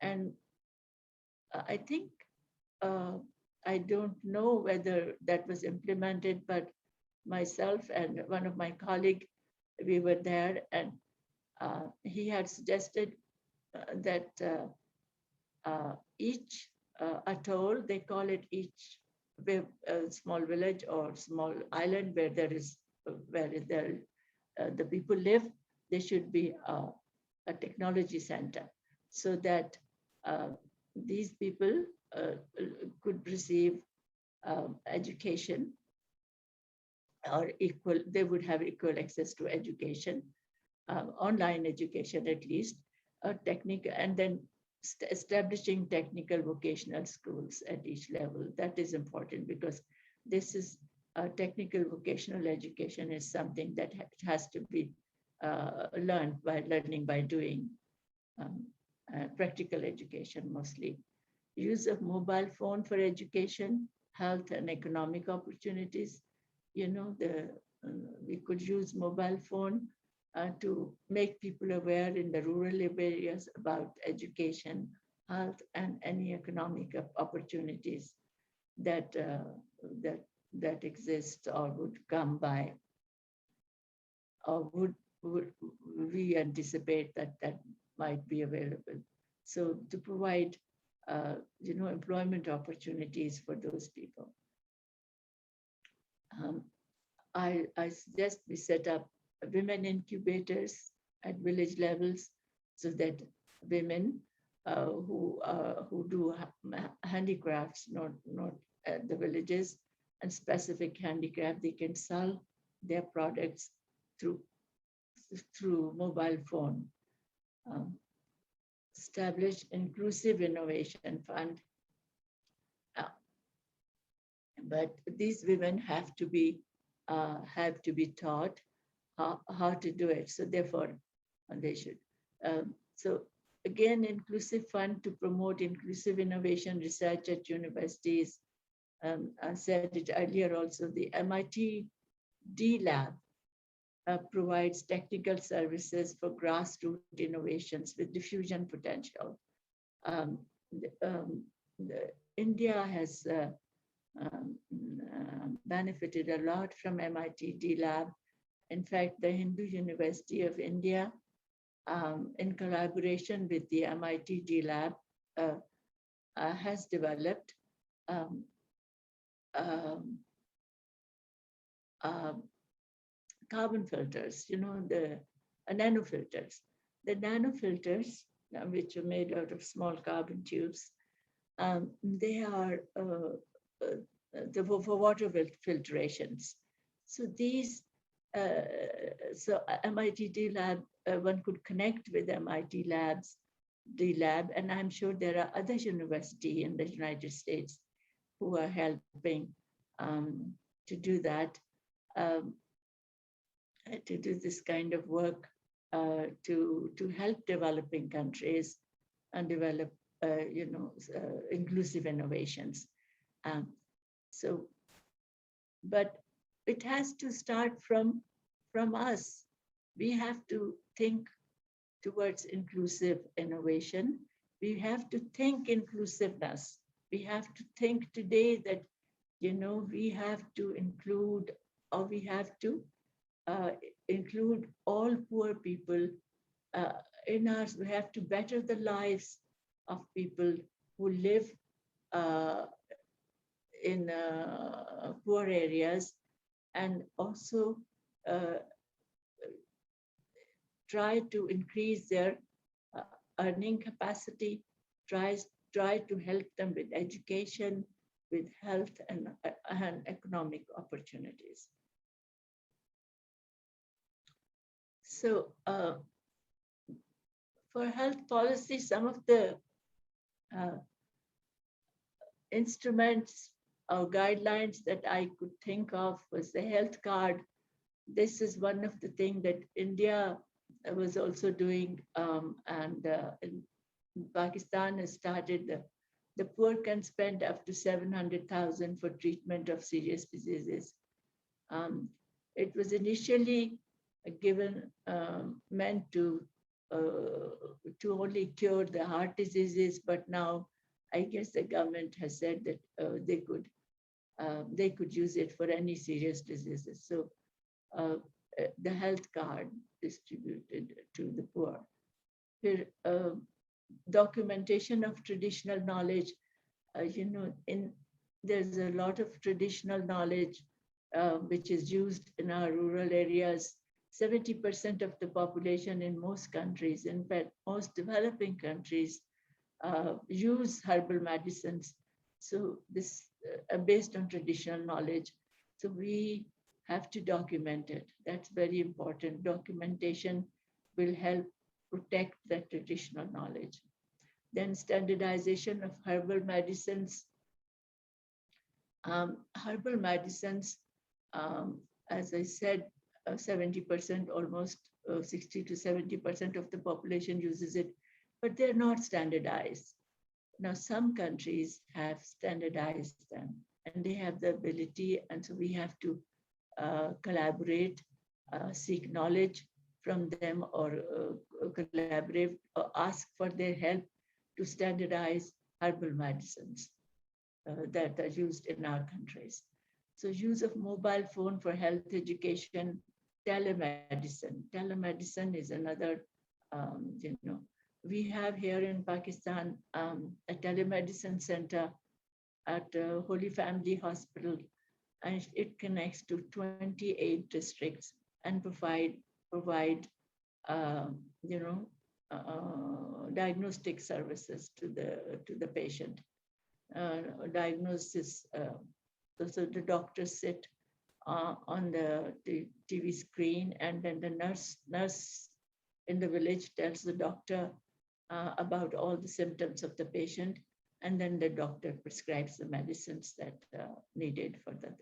So telemedicine is a great thing for reaching those areas where people live in faraway places and in the isolated areas, and this is one of the ways of reaching to the poorest part of the countries. So promotion of frugal innovations.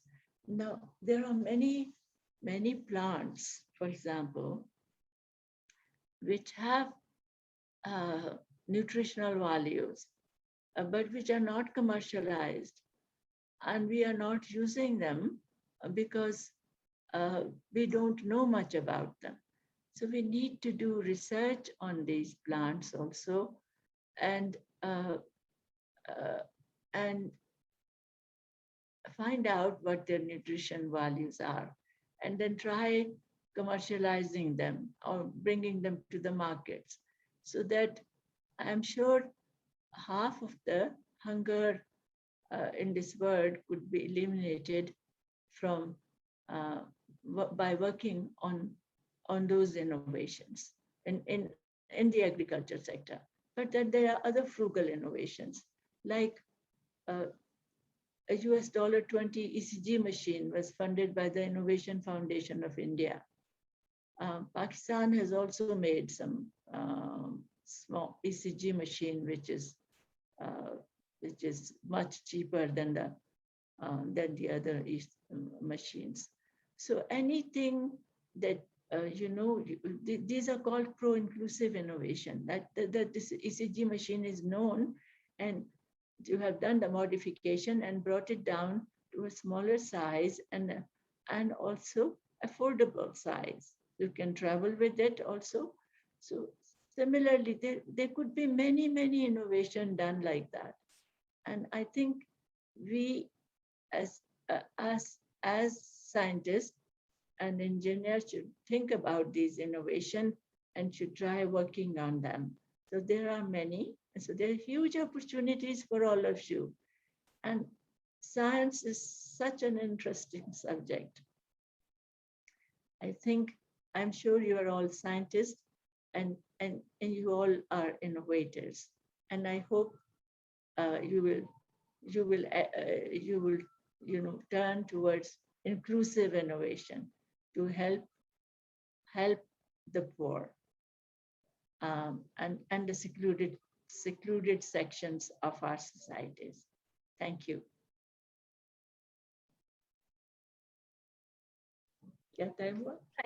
Thank you very much, Madam, for wonderful presentation and a very comprehensive one, where people must be able to relate to at so many levels.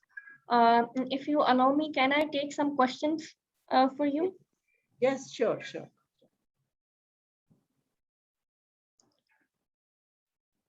There has been some questions posted in with much elaboration, but let me go to the brief ones first. So there is a sort of a comment which Miss Karen would like you to elaborate on is, she's saying we need to restructure our university and college courses to favor scientific innovation. So if you can, sort of comment on that briefly. Yes, I think so. I think we have to, if you need to restructure, we do need to restructure.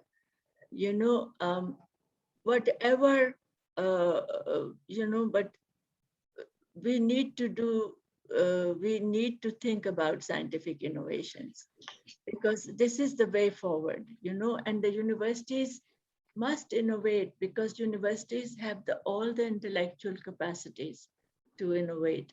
They are the sources of knowledge. They are the knowledge factories, in fact. So they should innovate.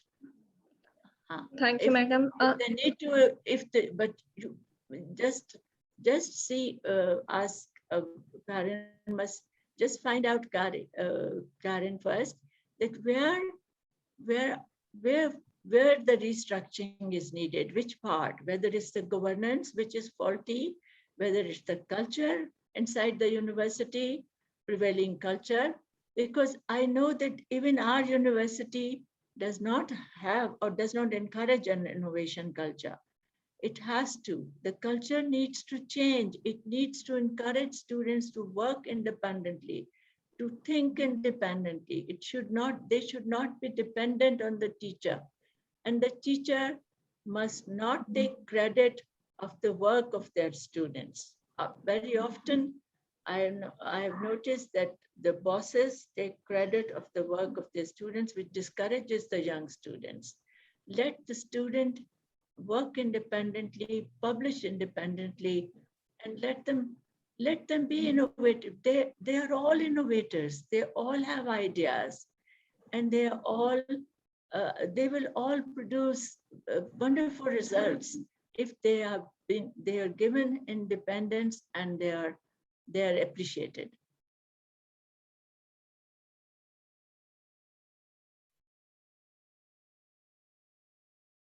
Thank you very much, madam. And I would request Ms. Karen, if she's still with us, she can post, further on with what you have already said. We have another question from Ms. Noreen Khan. She's asking, too often innovative concepts remain in the prototype stage. They are never implemented and fall into what is popularly termed as valley of death. What role a government can play to tackle such issues? Uh, it will depend, like the Kamyab Jawan program the government had started, the government of Pakistan. Noreen, I don't know which country are you from, but here we have started a program in Pakistan. It's called the Successful Youth Program. In this program, we are providing them loans, long-term loans, to convert their innovations into, if you have a prototype, then you have to, the government has to create nursing markets, like small markets or university has to have demonstration projects, so you demonstration project or exhibitions, where you invite the industrialist and they examine your prototype. If they see a potential, if it's a good innovation and they see a potential, they will invest in it. They will definitely invest in it because they would know how to take it further, to a large scale. Thank you very much, madam. We have another question. Yes. We have the understanding of STI mechanism and human resources. Setting aside individual efforts and examples, what are the progress at OIC level in the last 2 decades, and why we are not able to utilize our understanding in human resources in this regard?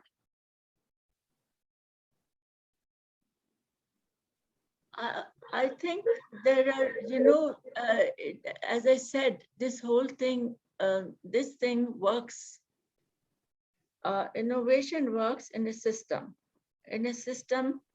where all, where there is good governance, there is no corruption, there is general transparency, in functions at the organization level and at the government level. Then also, first of all, and then there are other elements that I talked about earlier. It's only when a system has trust in each other, and let me tell you another factor which really is very, very important in innovation. It is sharing of knowledge. Every little bit of knowledge, sharing of knowledge is very important because when you share knowledge with another, you don't lose that knowledge. You have lit another candle, but your candle is not extinguished. You still retain that knowledge. And in fact, the more knowledge, you will probably gain more knowledge by just talking to somebody. But sharing of knowledge is very important because you probably have gained something from the other person also. So that's very, very important. In our culture, people don't share. It's sharing of knowledge and working in groups interactively. These days, unfortunately, because of COVID, I'm not saying be interactive, but after, hopefully it will soon be over, and we should be interactive as in, and work in a group, work together, because I think together you can, you can produce anything you want. Together you can do anything you want. Alone, it's difficult. It's difficult to achieve anything. And people here don't share things generally. Trust is very important in innovation.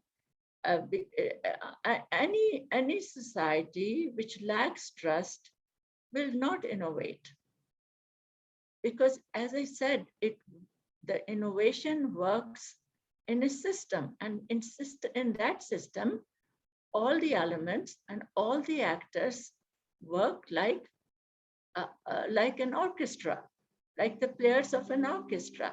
They all know where one ends and where other starts. When one's job finishes, the other's job start, and where does it finish and where does the other start? So it all has to be interconnected.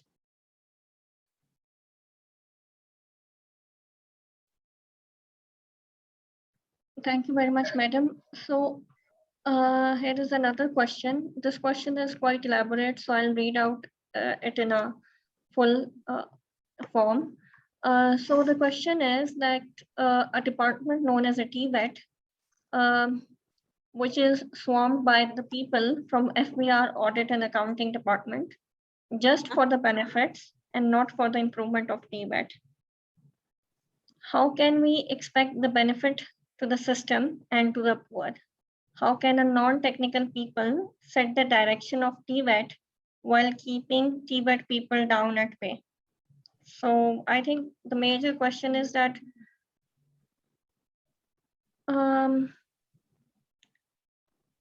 so how do you take this innovation process further when there is less understanding within a system for the importance of the innovation process? I think it's important that you explain to them. Sometimes we become egoistic, and we must also learn to forgive and forget. I learned it in my life that sometimes adversaries, sometimes people will write against you, they will say things against you. Just don't, if you have a mission ahead, if you want an innovation to succeed, if you think it's useful innovation, it's going to benefit not only you, but a large number of people, then you keep on to your mission, in my opinion. Keep on with it. Just talk to that person nicely and try to explain to them the benefits of that innovation. And then see what happens. Just talk to everyone. Try to build consensus. Try to have as many people on your side as possible. That can happen, but I know that it's difficult. In our society, it's difficult. It's difficult to convince people. I know it well. A lot of my life, I think, here was wasted because, I also had to work with people who were,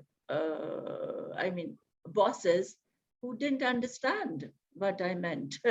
So many times, and I was known for not getting along with my bosses because, I just don't understand, because they don't read enough. And your strength is your knowledge. So my advice is keep reading, keep doing, don't leave your mission, keep at it, you will succeed. I succeeded in the end. I'm very happy that when I retired, that I had achieved things that I wanted to achieve.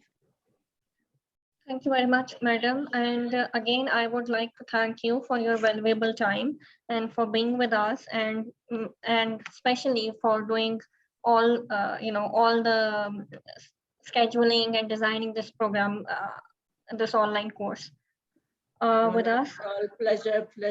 It was a pleasure, and I'm so happy. And thank you, Hazima. You also worked very hard for the, thank you. I was very impressed. You were very punctual. You answered all the emails in time and very quickly, and you were on it.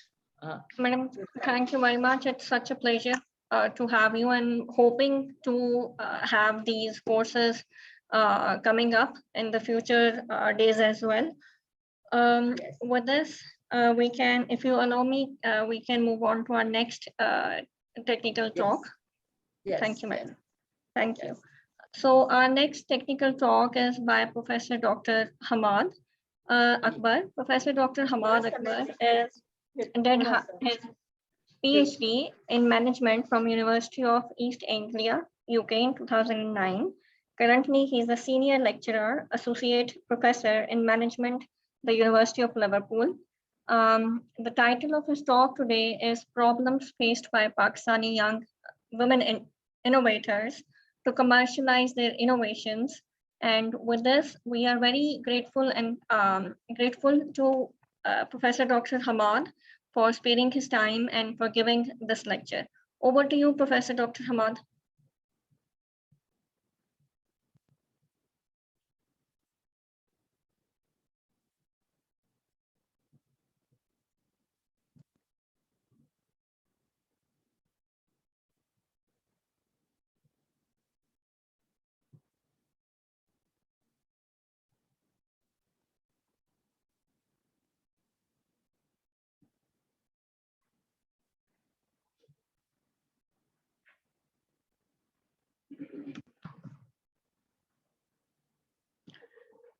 Dear audience, I think we have some internet. Okay, Dr. Hamad. Nasir, can you please unmute Dr. Hamad Akbar so he can join us and deliver his talk?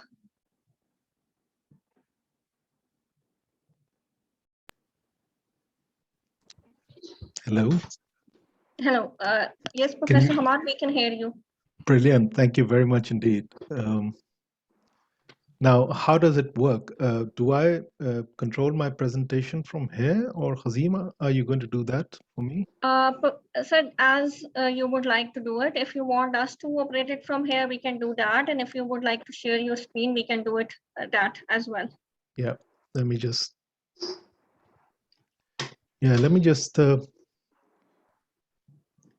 get it right. Okay. So this is going to be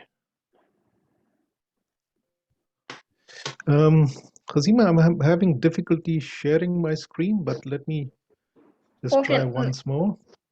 Okay. Yeah, could you just, upload I think you already... the one? Okay, fine. Okay, fine. Well, while you do that, just a few remarks.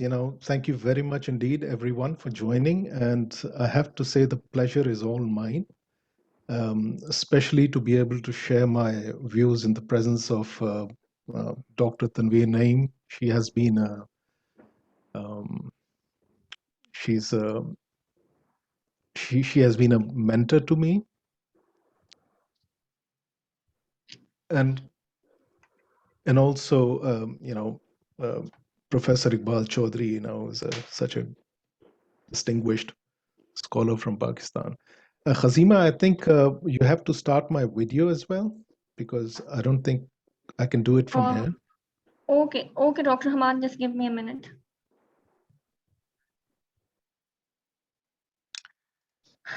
Nasir, can you please give rights to Dr. Hamad Akbar so he can share his video with us?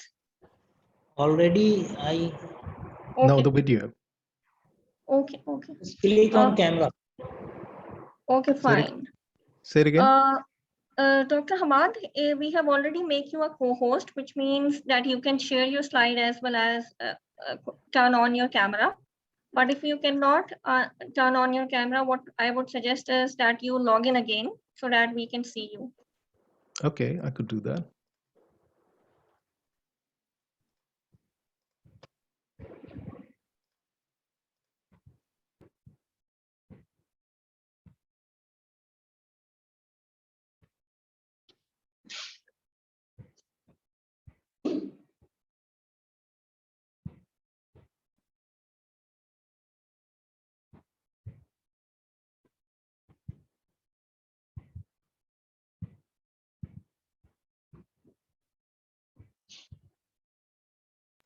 Yep, I think I can do it now. And let's see if this could be done. I'll just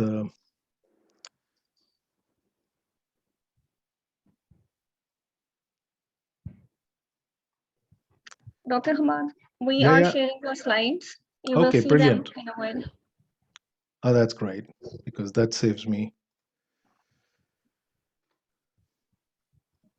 Sharing is paused. Um, Have you shared it?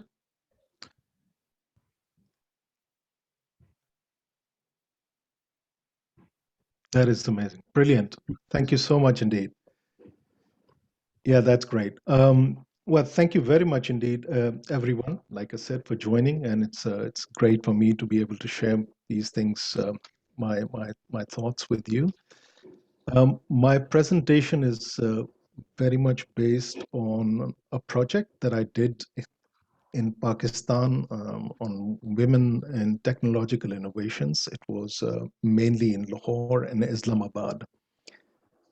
And I studied about 20 odd innovations, and luckily, majority of them uh, were inclusive innovations, and there were a couple of innovations which were not inclusive in the sense of they were not targeted at poor or perhaps on sustainability, but they were coming from a group of individuals, women, which which needed to be a part of this inclusive innovation policy. Now, we have been provided a very good framework, a very good umbrella framework by Dr. Tanveer, and I think a lot has already been said. What I'm going to do is really put some of the things that have been said in the very micro context, in the context of women in TIs or technological innovations.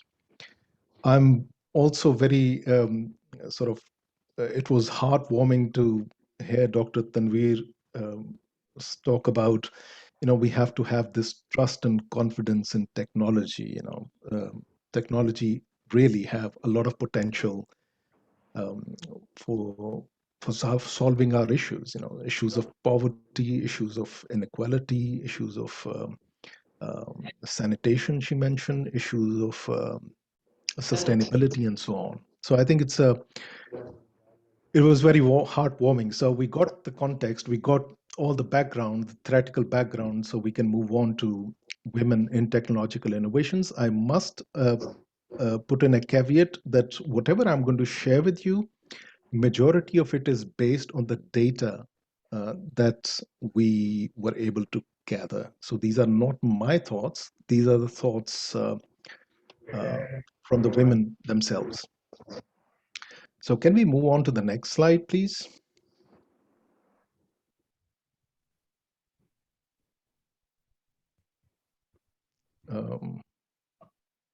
Kazima? Yeah. So that I'll quickly go through. That's the aim is for us to understand the specific issues and challenges in TIs in gendered contexts. And I think majority of the OIC countries that we know of have gendered context, contexts in which women face stereotypical issues, they face barriers, they face challenges. And the purpose over here is just to understand those challenges, in a nice framework. So first, I'm going to define technological innovations very briefly. Then I'll use this distinction between allocation versus distribution to give you an idea of the kind of challenges they face. And then will move to the specific challenges and finally end with policy implications. So Khazina, if you could move to the next slide, please, that would be wonderful. Yeah, well, you know, academics and all of us, we will always like to start with defining things. So technological innovations are products, services, and processes which are initiated by use of technology, and they are associated with advances in technology. So it could be a kind of an innovation artifact or a technology that you have developed, or it could be, using an existing technology. For instance, um, uh, like producing a kind of a networking mechanism online. That's also a kind of a technological innovation. So product, services, and processes, typically the way to distinguish them is products and services products go into the hands of the customers, processes stay within the organization, and services are somewhere in between. They stay inside the organization, but they are given to customers. So that's one way of distinguishing between those three different types of innovations. Now, the thing about technologies, I think you know better than I do, is that they're very, very complex. Uh, they also are characterized with uncertainty. So you don't know whether or not they're going to work. But even bigger problem than that is the variability aspect, because that's the temporal dimension over time dimension. Because technology changes so fast that it becomes impossible to control it. So once you have developed it, you got to keep pace with what is happening in the background. Okay. And all these three challenges, complexity, uncertainty, and variability combined, come together at the very initial stages in the development of technology, which is the most difficult stage um, in TIs, and then put all these technologies in the wider context, where you have issues with technology, where you have issues where constraints with skills. Um Dr. Tanveer talked about issues with infrastructure. And so it sort of magnifies the problem, it compounds the issue. Next slide, please.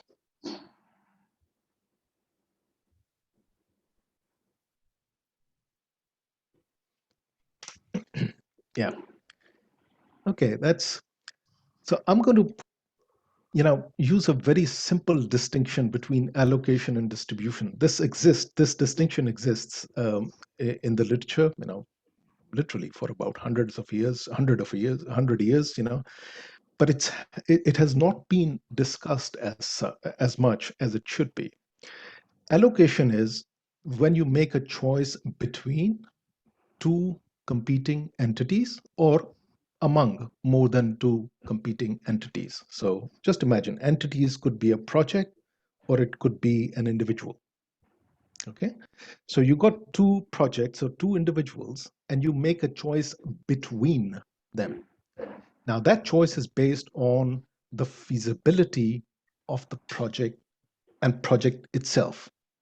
That choice is based on the ability or the talent or the talent of the individual and talent alone. That's it.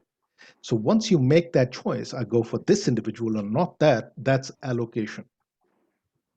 Okay, allocation sort of emerges from within the project or from within the individual as such.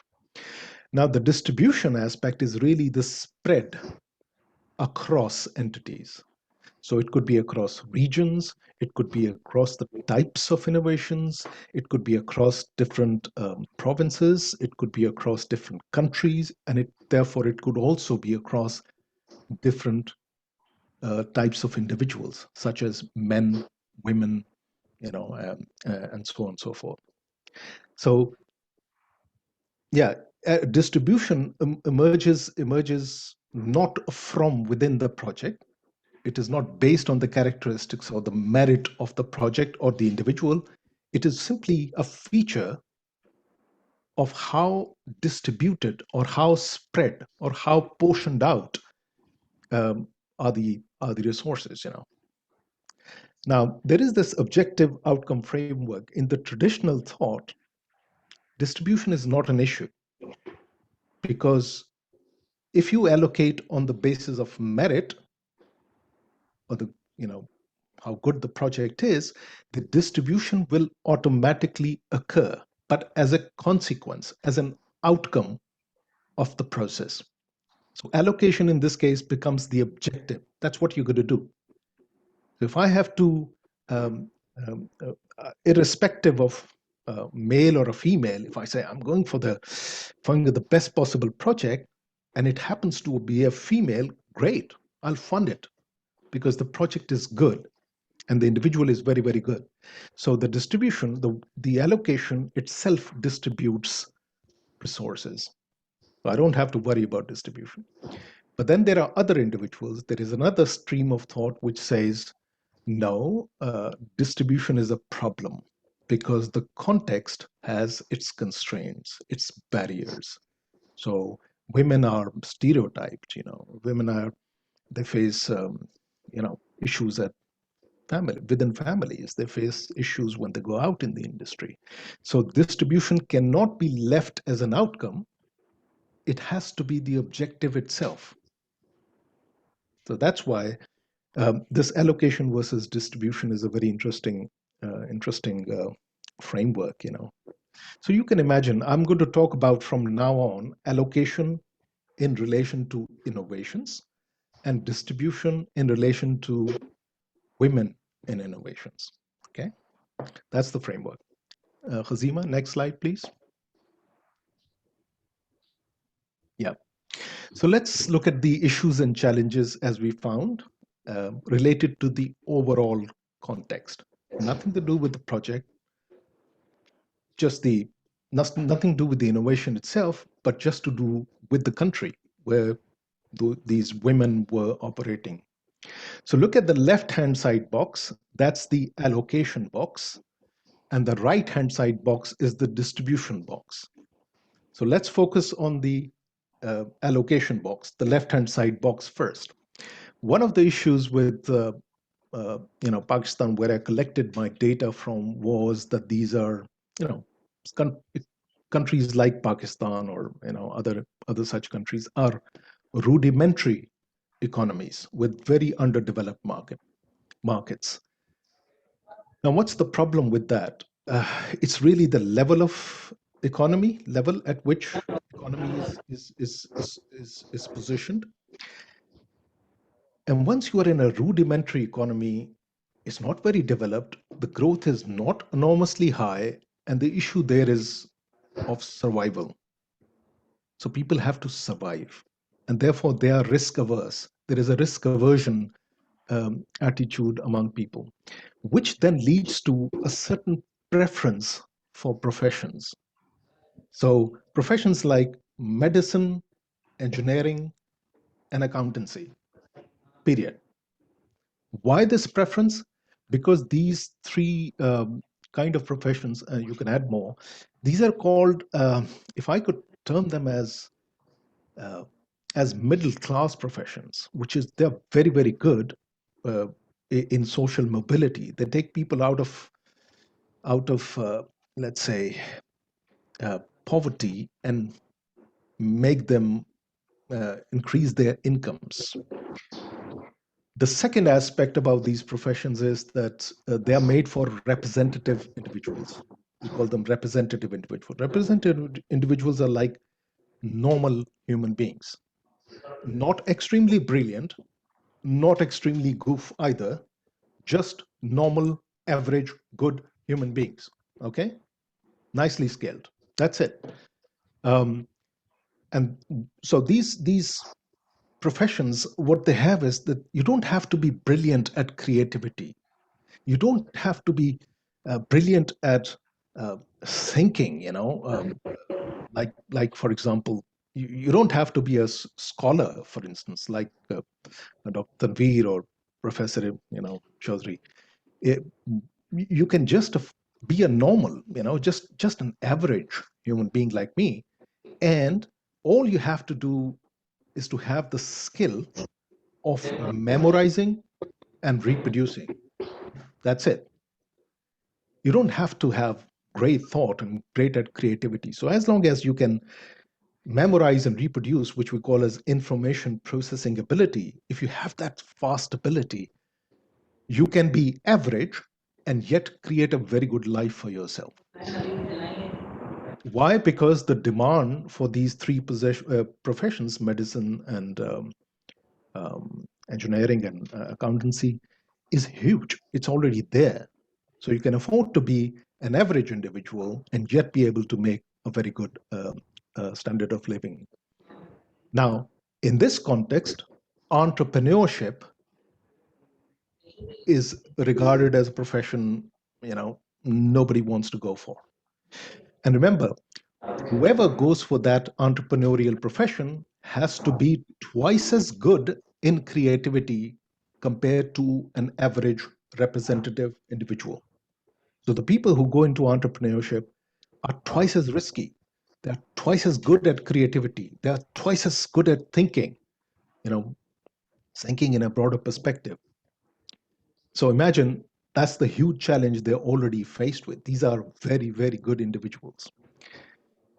But in rudimentary economies, deviant subjects or deviant ideas, like if you say astronomy, I remember there was a project I was studying. Somebody was suggesting, let's have a planetarium in Pakistan, and everyone started laughing.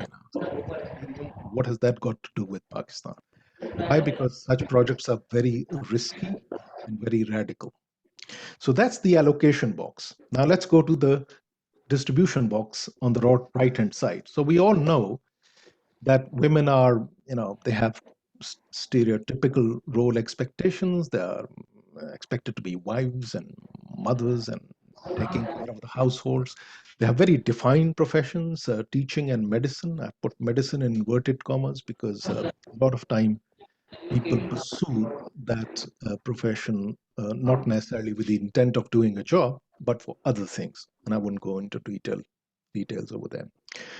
Similarly, career orientation by women, especially entrepreneurship, is really a no-no in this context. And talk about technological innovations, especially engineering innovations, everyone says out of question. So that's the overall context in which all these innovations take place. Can we move to the next slide, please?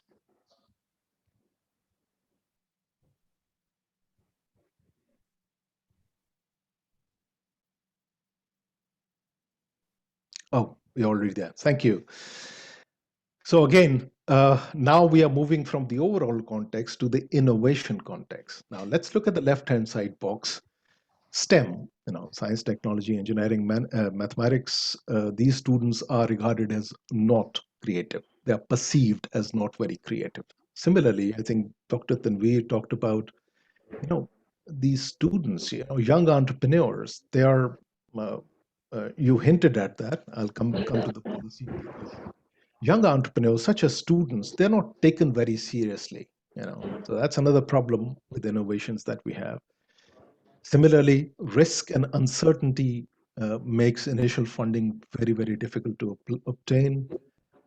Implementing ideas is operationally very difficult because there are so many issues you have to deal with. It's easy to come up with an idea, but once you start to operationalize that idea, it gets into the wider domain where you have infrastructure issues. And as Dr. Tanveer said, you have capabilities problem, you have skills issues, you have issues with the technology itself, there are constraints there.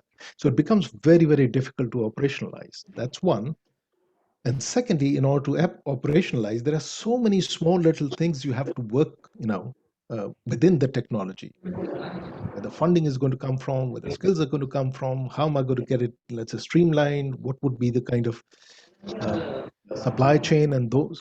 So as the number of areas that you have to worry about increases, it becomes very, very difficult to implement ideas. And as I think, was it Miss Noreen, who said valley of death.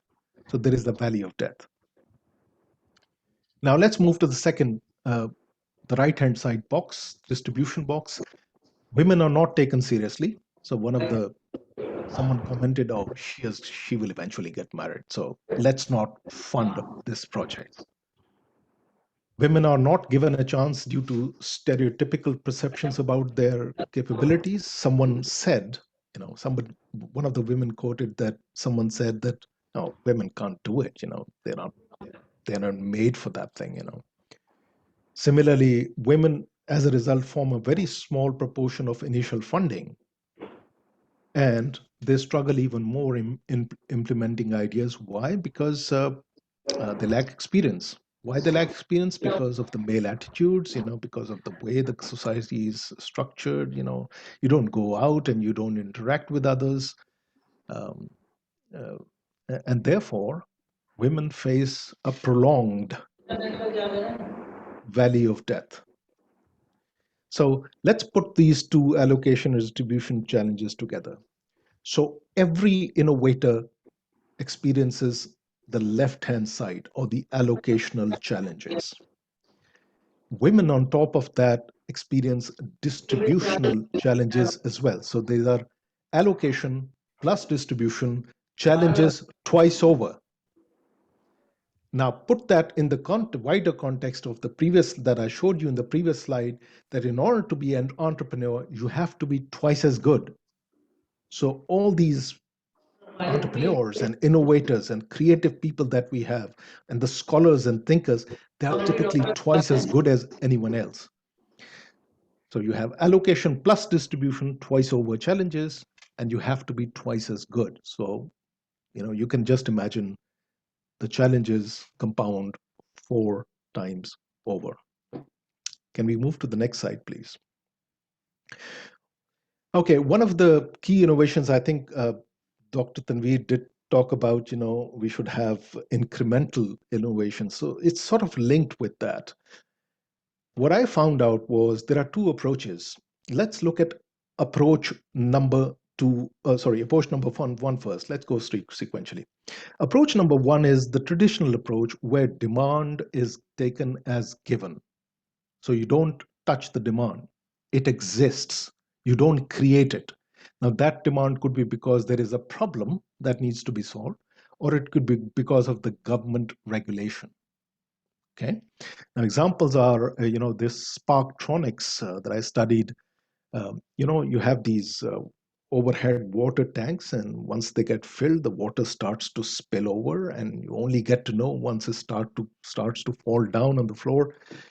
So what they did was they attached alarm sensors, and the moment the tank gets filled, the sensors go up, and you can actually switch off the motor. It's a very, very simple solution to a very water is scarce. It needs to be preserved, and that's a brilliant. Another one is telemedicine, which Dr. Tanveer mentioned. But this Sehat Kahani is another example of telemedicine. What they are doing is they are focusing specifically on women, and they are tapping these doctor wives. So all the wives who have studied medicine, but they are staying at home. So they link up with them and provide very, very inexpensive healthcare for the poor. Now, approach 1 is great. As Dr. Tanveer said, it's incremental in a way. You're not doing something, like Einstein did. You're just responding to the problems. You're just responding to the government regulations. That's it. And therefore, it's all you have to do is to focus on the innovation and innovation alone, just the supply side. That's it. Because the demand is there, it's already there. Now, the approach number 2, which I have seen a lot of people fall into that trap, is they innovate and then create demand. The demand doesn't exist. A very good example of that one is Science Fuse. Yes, they wanted to make science interesting to learn, but there wasn't any demand for it in the schools. So they would go to schools and try and convince the teachers, but the teachers have already made their lectures. They don't want to move away from that, standardized curriculum that they have. So it became very difficult to convince them, let alone produce the technology. Okay. Similarly, there was another one, orgopest. They came up with this organic pesticides. Brilliant idea. Yes, we do need organic pesticides, instead of chemical ones. But the farmers, there's no government regulation to create the demand for that. So they had to go to the farmers and try and convince them. And the farmers said, well, we have been doing this for years, so why should we go for this thing? Now, the trouble with this one was all these people ended up working on two sides of the coin. They were trying to develop the innovation, which in itself is a colossal task, very, very difficult one. But at the same time, they had to create the demand as well. Now, that's a no-no, because that just makes your value of death longer, unless there is a technological innovation which is out of the ordinary, which is out of this world, like World Wide Web, or like in the Microsoft DOS system. If you don't have that, don't go for approach number two. It's very, very, very difficult, and I've seen lots of people falling for that kind of an approach. There's a minor point in between, not minor, but there's a point in between. One of the issues with this approach also is that the value of the product is recognized after it is purchased. Now, that's a big, big issue. In approach number one, the demand is already there. The problem exists. So if you go to someone that will say, oh, yes, I'm prepared to pay you full price of it because I can feel the problem I'm having. In approach number two, the problem is not felt. And if it is not felt, they're not prepared to pay the price before the product is given. It is only after they get the product, they try it out and say, now I get it. That's a good product. But that's post-purchase. And that's a very, very difficult thing for approach number two. Can we move on to the next slide, please? I have to. Yeah, one of the things that I found most unsettling for me is really this conceptualization. I have met, when I was in Lahore, I met almost about 60, 70 new entrepreneurs. And what they faced was conceptualized. They had an idea, brilliant idea, but they couldn't conceptualize it properly. I'll give you just one simple example. I visited one of the incubators, and I wouldn't name which one. There was this group of individuals who were developing something to do with cricket bats. So they had sensors inside the cricket bats. And I said, what do those sensors do? They said that, they would tell, the angle, whether you're playing it straight, whether you're playing cross patch, what's the point of contact, whether it's underneath your eyes and things like that, your head position and so on. And they had actually named their company something to do with cricket. And I said, what's your product? And they said, well, we are doing, cricket. I said, that's not right. Why didn't you stretch it to a level of abstraction? Your product is not about cricket. Your product is actually about information through sensors. So it's a motion capture. It's information about movement. Cricket bat is just a small application of that. You are underestimating your product. You're under recognizing your product. And all of a sudden they said, oh, now we get it. Oh, we could use in hockey sticks, we could put it in golf sticks, golf clubs and things like that. And all of a sudden the scope of what they could do with their technology just expanded, just compounded many-fold. But that's the kind of thing I thought those young people needed to be supported with that. Find out what exactly are you trying to sell. You're not selling cricket bats. You're selling motion capture. So the way you understand your product like that at a higher level of abstraction, all of a sudden, the market opens up. So other issues were, scale and size of the market. Some people were very good at coming up with something to do with tuitions, but then you can only have 8 tuitions in a day. So where would the scale come in? If you don't have the market size, nobody's going to fund it. Forget about it. Another thing was about the uniqueness and first mover advantage, which I think Dr. Tanveer also pointed to. What's so special about your product? And if there's nothing special, there got to be a first mover advantage. If there isn't, you're wasting your time. I remember there was this person who was going and convincing people to buy the product. So he was trying to create demand. And then I asked him, what would stop me once I'll let you do all the hard work to develop the demand, but then I'll just come in and get my product cheaper, not from you, but from somewhere else, So what's the first mover advantage that you have? So if you develop the market, that people stick with you, what's the advantage over there? And he was speechless. He didn't have any. I said, you're making mistake over here. Another one is the specific segment. I'll move on to that. If you say, for example, I remember there was this person who developed a product, which could be used online to reduce stress.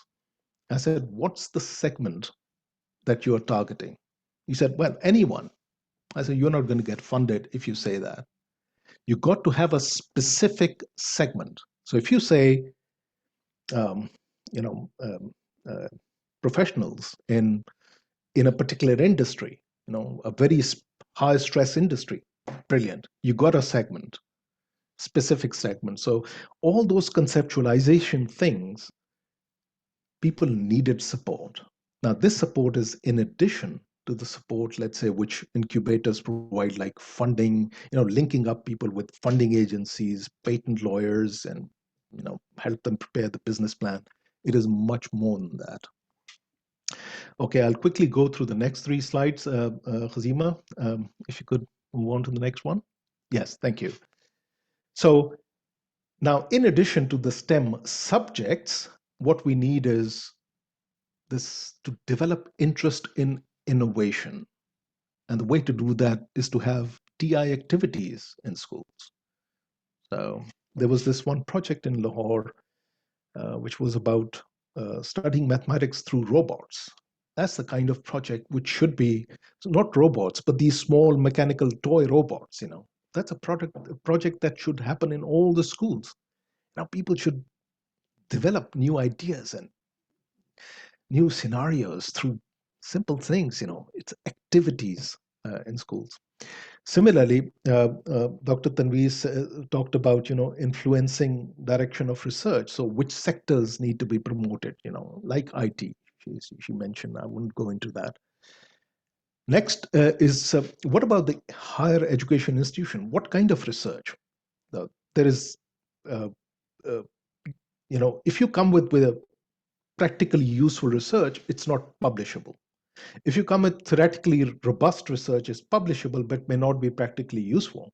So it has to be a combination of both. Easier said than done, I have to say.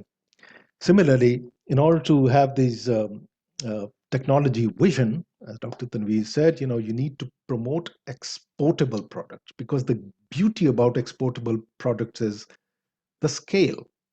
It just happens. You don't have to worry about it because the scale is across the world. And the more you do that, you'll get funded very easily. Kazima, can we move to the next slide, please? Yeah. So in terms of women, it's just about ring fencing, allocating some funds specifically, to go for women, just to increase the proportion that they have. Similarly, promote and celebrate women in TIs. I understand that something like that is happening in Pakistan already, but it needs to be widespread and it needs to be much more institutionalized. Similarly, support uh, students and women, particularly in universities. So, for instance, our university have this student enterprise scheme where if you come up with an idea, they just act like an incubator, and then they team you up with a group of venture capitalists. You present the idea, as Dr. Tanvi said, in front of them, and they would discuss, they would debate, they would criticize, they would tell you how to improve and refine the idea. Similarly, support for proof of concept, or prototyping, or small initial development, or the discovery process. Um, um, so we have Innovate UK and RAKE doing that to a certain extent. Now, for innovators, what is important is whenever you do the budgeting, make a provision for some value recognition trials, because at times you have to give the product away so that people recognize the benefits of that product. Remember, the value of typical innovation is recognized after it is purchased, not before. Next slide, please. Thank you.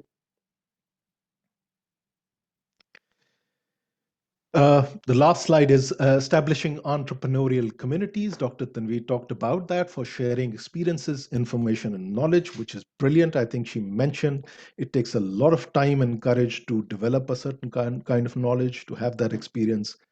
And once you share it with others, the cost of sharing is practically zero. And therefore, you experience these increasing returns to scale, and that's where entrepreneurial communities become, or sharing networks become very, very, very crucial. Similarly, you have conferences. Well, they're mostly for networking, and you have workshops such as these for learning. But more importantly, why I have put the next two in italics is to highlight the importance of that, because a lot of other things are already being done. Incubators that we have, they have to shift their role to another level, not just linking innovators up with others. I know some of the innovators, for example, one at LUMS is really helping the innovators out to conceptualize, get clarity about the project, look at the scope, look at the scale, look at the uniqueness, the USP, the distinctiveness, and all those issues. And that, I think, is it really not only helps the project, but it also gives a lot of confidence to the innovators. So it's really about, they have to be like mentors. There has to be a mentorship for conceptualization. Why conceptualization? Because, as I said in the second slide, it's the most difficult, uncertain, or unsettling phase in developing a technology. And perhaps in that respect, some external sources and linkages can be tapped, such as ourselves, sitting over here with all, these skills. We can support people in conceptualization, for instance. It's just a matter of linking up and tapping those. That's all I have to say. And thank you very much indeed for listening. I'm very happy to take any questions you have.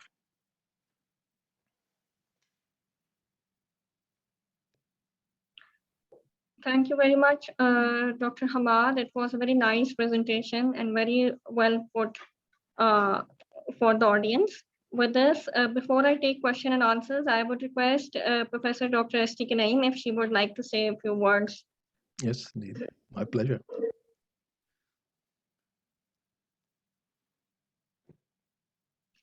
Listening to you, and really, thanks a lot. I was the one changing your slides. In thank you so much indeed. Yeah, that's a privilege for me. Not at all. Not at all. Pleasure. It was a great pleasure. And I got every bit of your, and I enjoyed every bit of it, I must say. Thank you so much indeed. Thank you so much. It was great. It was great. Hopefully, I hope you will come soon to Pakistan, and then we will meet here, and hopefully we'll start the courses, as Dr. Iqbal said.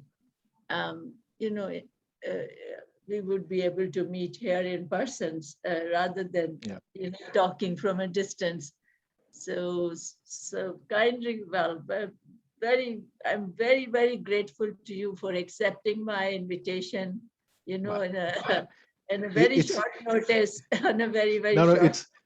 Tanvi, it's always a pleasure of mine. You're my mentor, so you just have to Not say at all. it. I think I learned more from you. As far as I know, I have learned much more from you. Well, that's So very, very kind. That's very, very kind. You're being generous. no, we always learn from each other, and I think I've learned a great deal from you. Thank you so much. Now we are waiting for this. We are out of the red list. So yeah, coming to Pakistan is very much on the cards now. Okay, great. And So we hope to see you soon.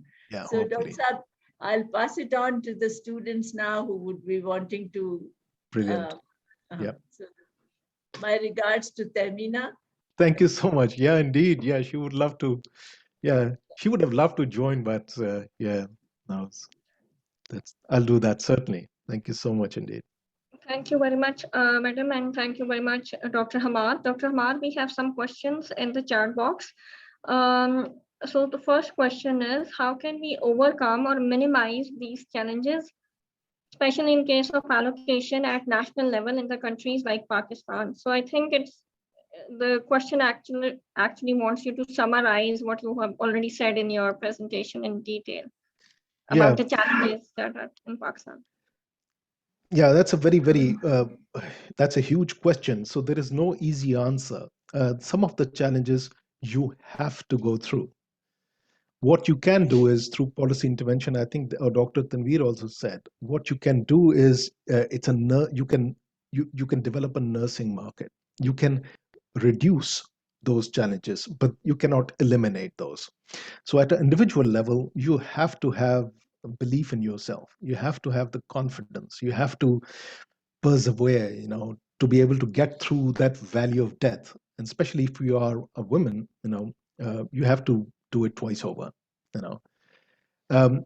Hopefully with all the government policies, to which would come in to support that thing, funding. A lot of people emphasize funding as if it's a panacea. For me, it's more than funding. For me, really the conceptualization, really the helping out, in terms of clarity, in terms of understanding the market, in terms of understanding your competitors, your product, how you're going to take it forward in the future. If the product doesn't have a scale, doesn't have a scope, that's a dead end. That's not how businesses are developed. Entrepreneurships are developed. So all those areas, there is no one small little answer. So there are things to be done at the individual level, such as 3 or 4 things I said, and there are things to be done at the level of support that the incubators of the government or the policy that they provide. I hope just a foot in a very nutshell. Azima? Thank you very much, Dr. Hamad. So we have another question from Mehdi Hassan. He's asking, commercialization of innovative products is a great challenge in terms of both genders, especially in South Asia. Fewer number of female in science and technology field rather than male is a prime cause of less lower portion in funding or other things. Do you agree? Oh, yes, of course I agree. No question about it. But a lot of people whenever they talk about issues in commercialization, they look at commercialization in isolation. That's why I go back to the conceptualization of thing. Once you conceptualize your product, commercialization becomes easy. What is commercialization? Mainly, the core of the commercialization is you produce it at a scale that it becomes cheaper and viable. Once you do that, your profit margins are there. It's easier to get funding. It's easier to link up with others. You can get your product protected and things like that. So the issue about commercialization is a phase, but what happens before that phase, that's the critical bit. So your product got to have a scope. Product got to have a scale. Scope is how many products how many different types of products you can apply the idea to. Scale is about, forget about how many, within one product, how many millions of products of similar products you can apply the product to. Once you got those two things, commercialization becomes very, very easy, because just a matter of then experimenting and producing it at as cheapest possible, possible rate, and then everything becomes easy. You start attracting funding, you start, you get the skills, you have a concrete startup with you under your belt, which you can use. Azima? Sure, thank you, sir. So here is another question. You mentioned venture capitalist. In Pakistan, VC investment is at initial stage and is not developed enough to address existing innovation and technology needs. What initiatives can be taken to encourage investors in this domain? Okay. There are two ways, of looking at it. There is a supply side and there is a demand side. Okay. Let's look at the supply side.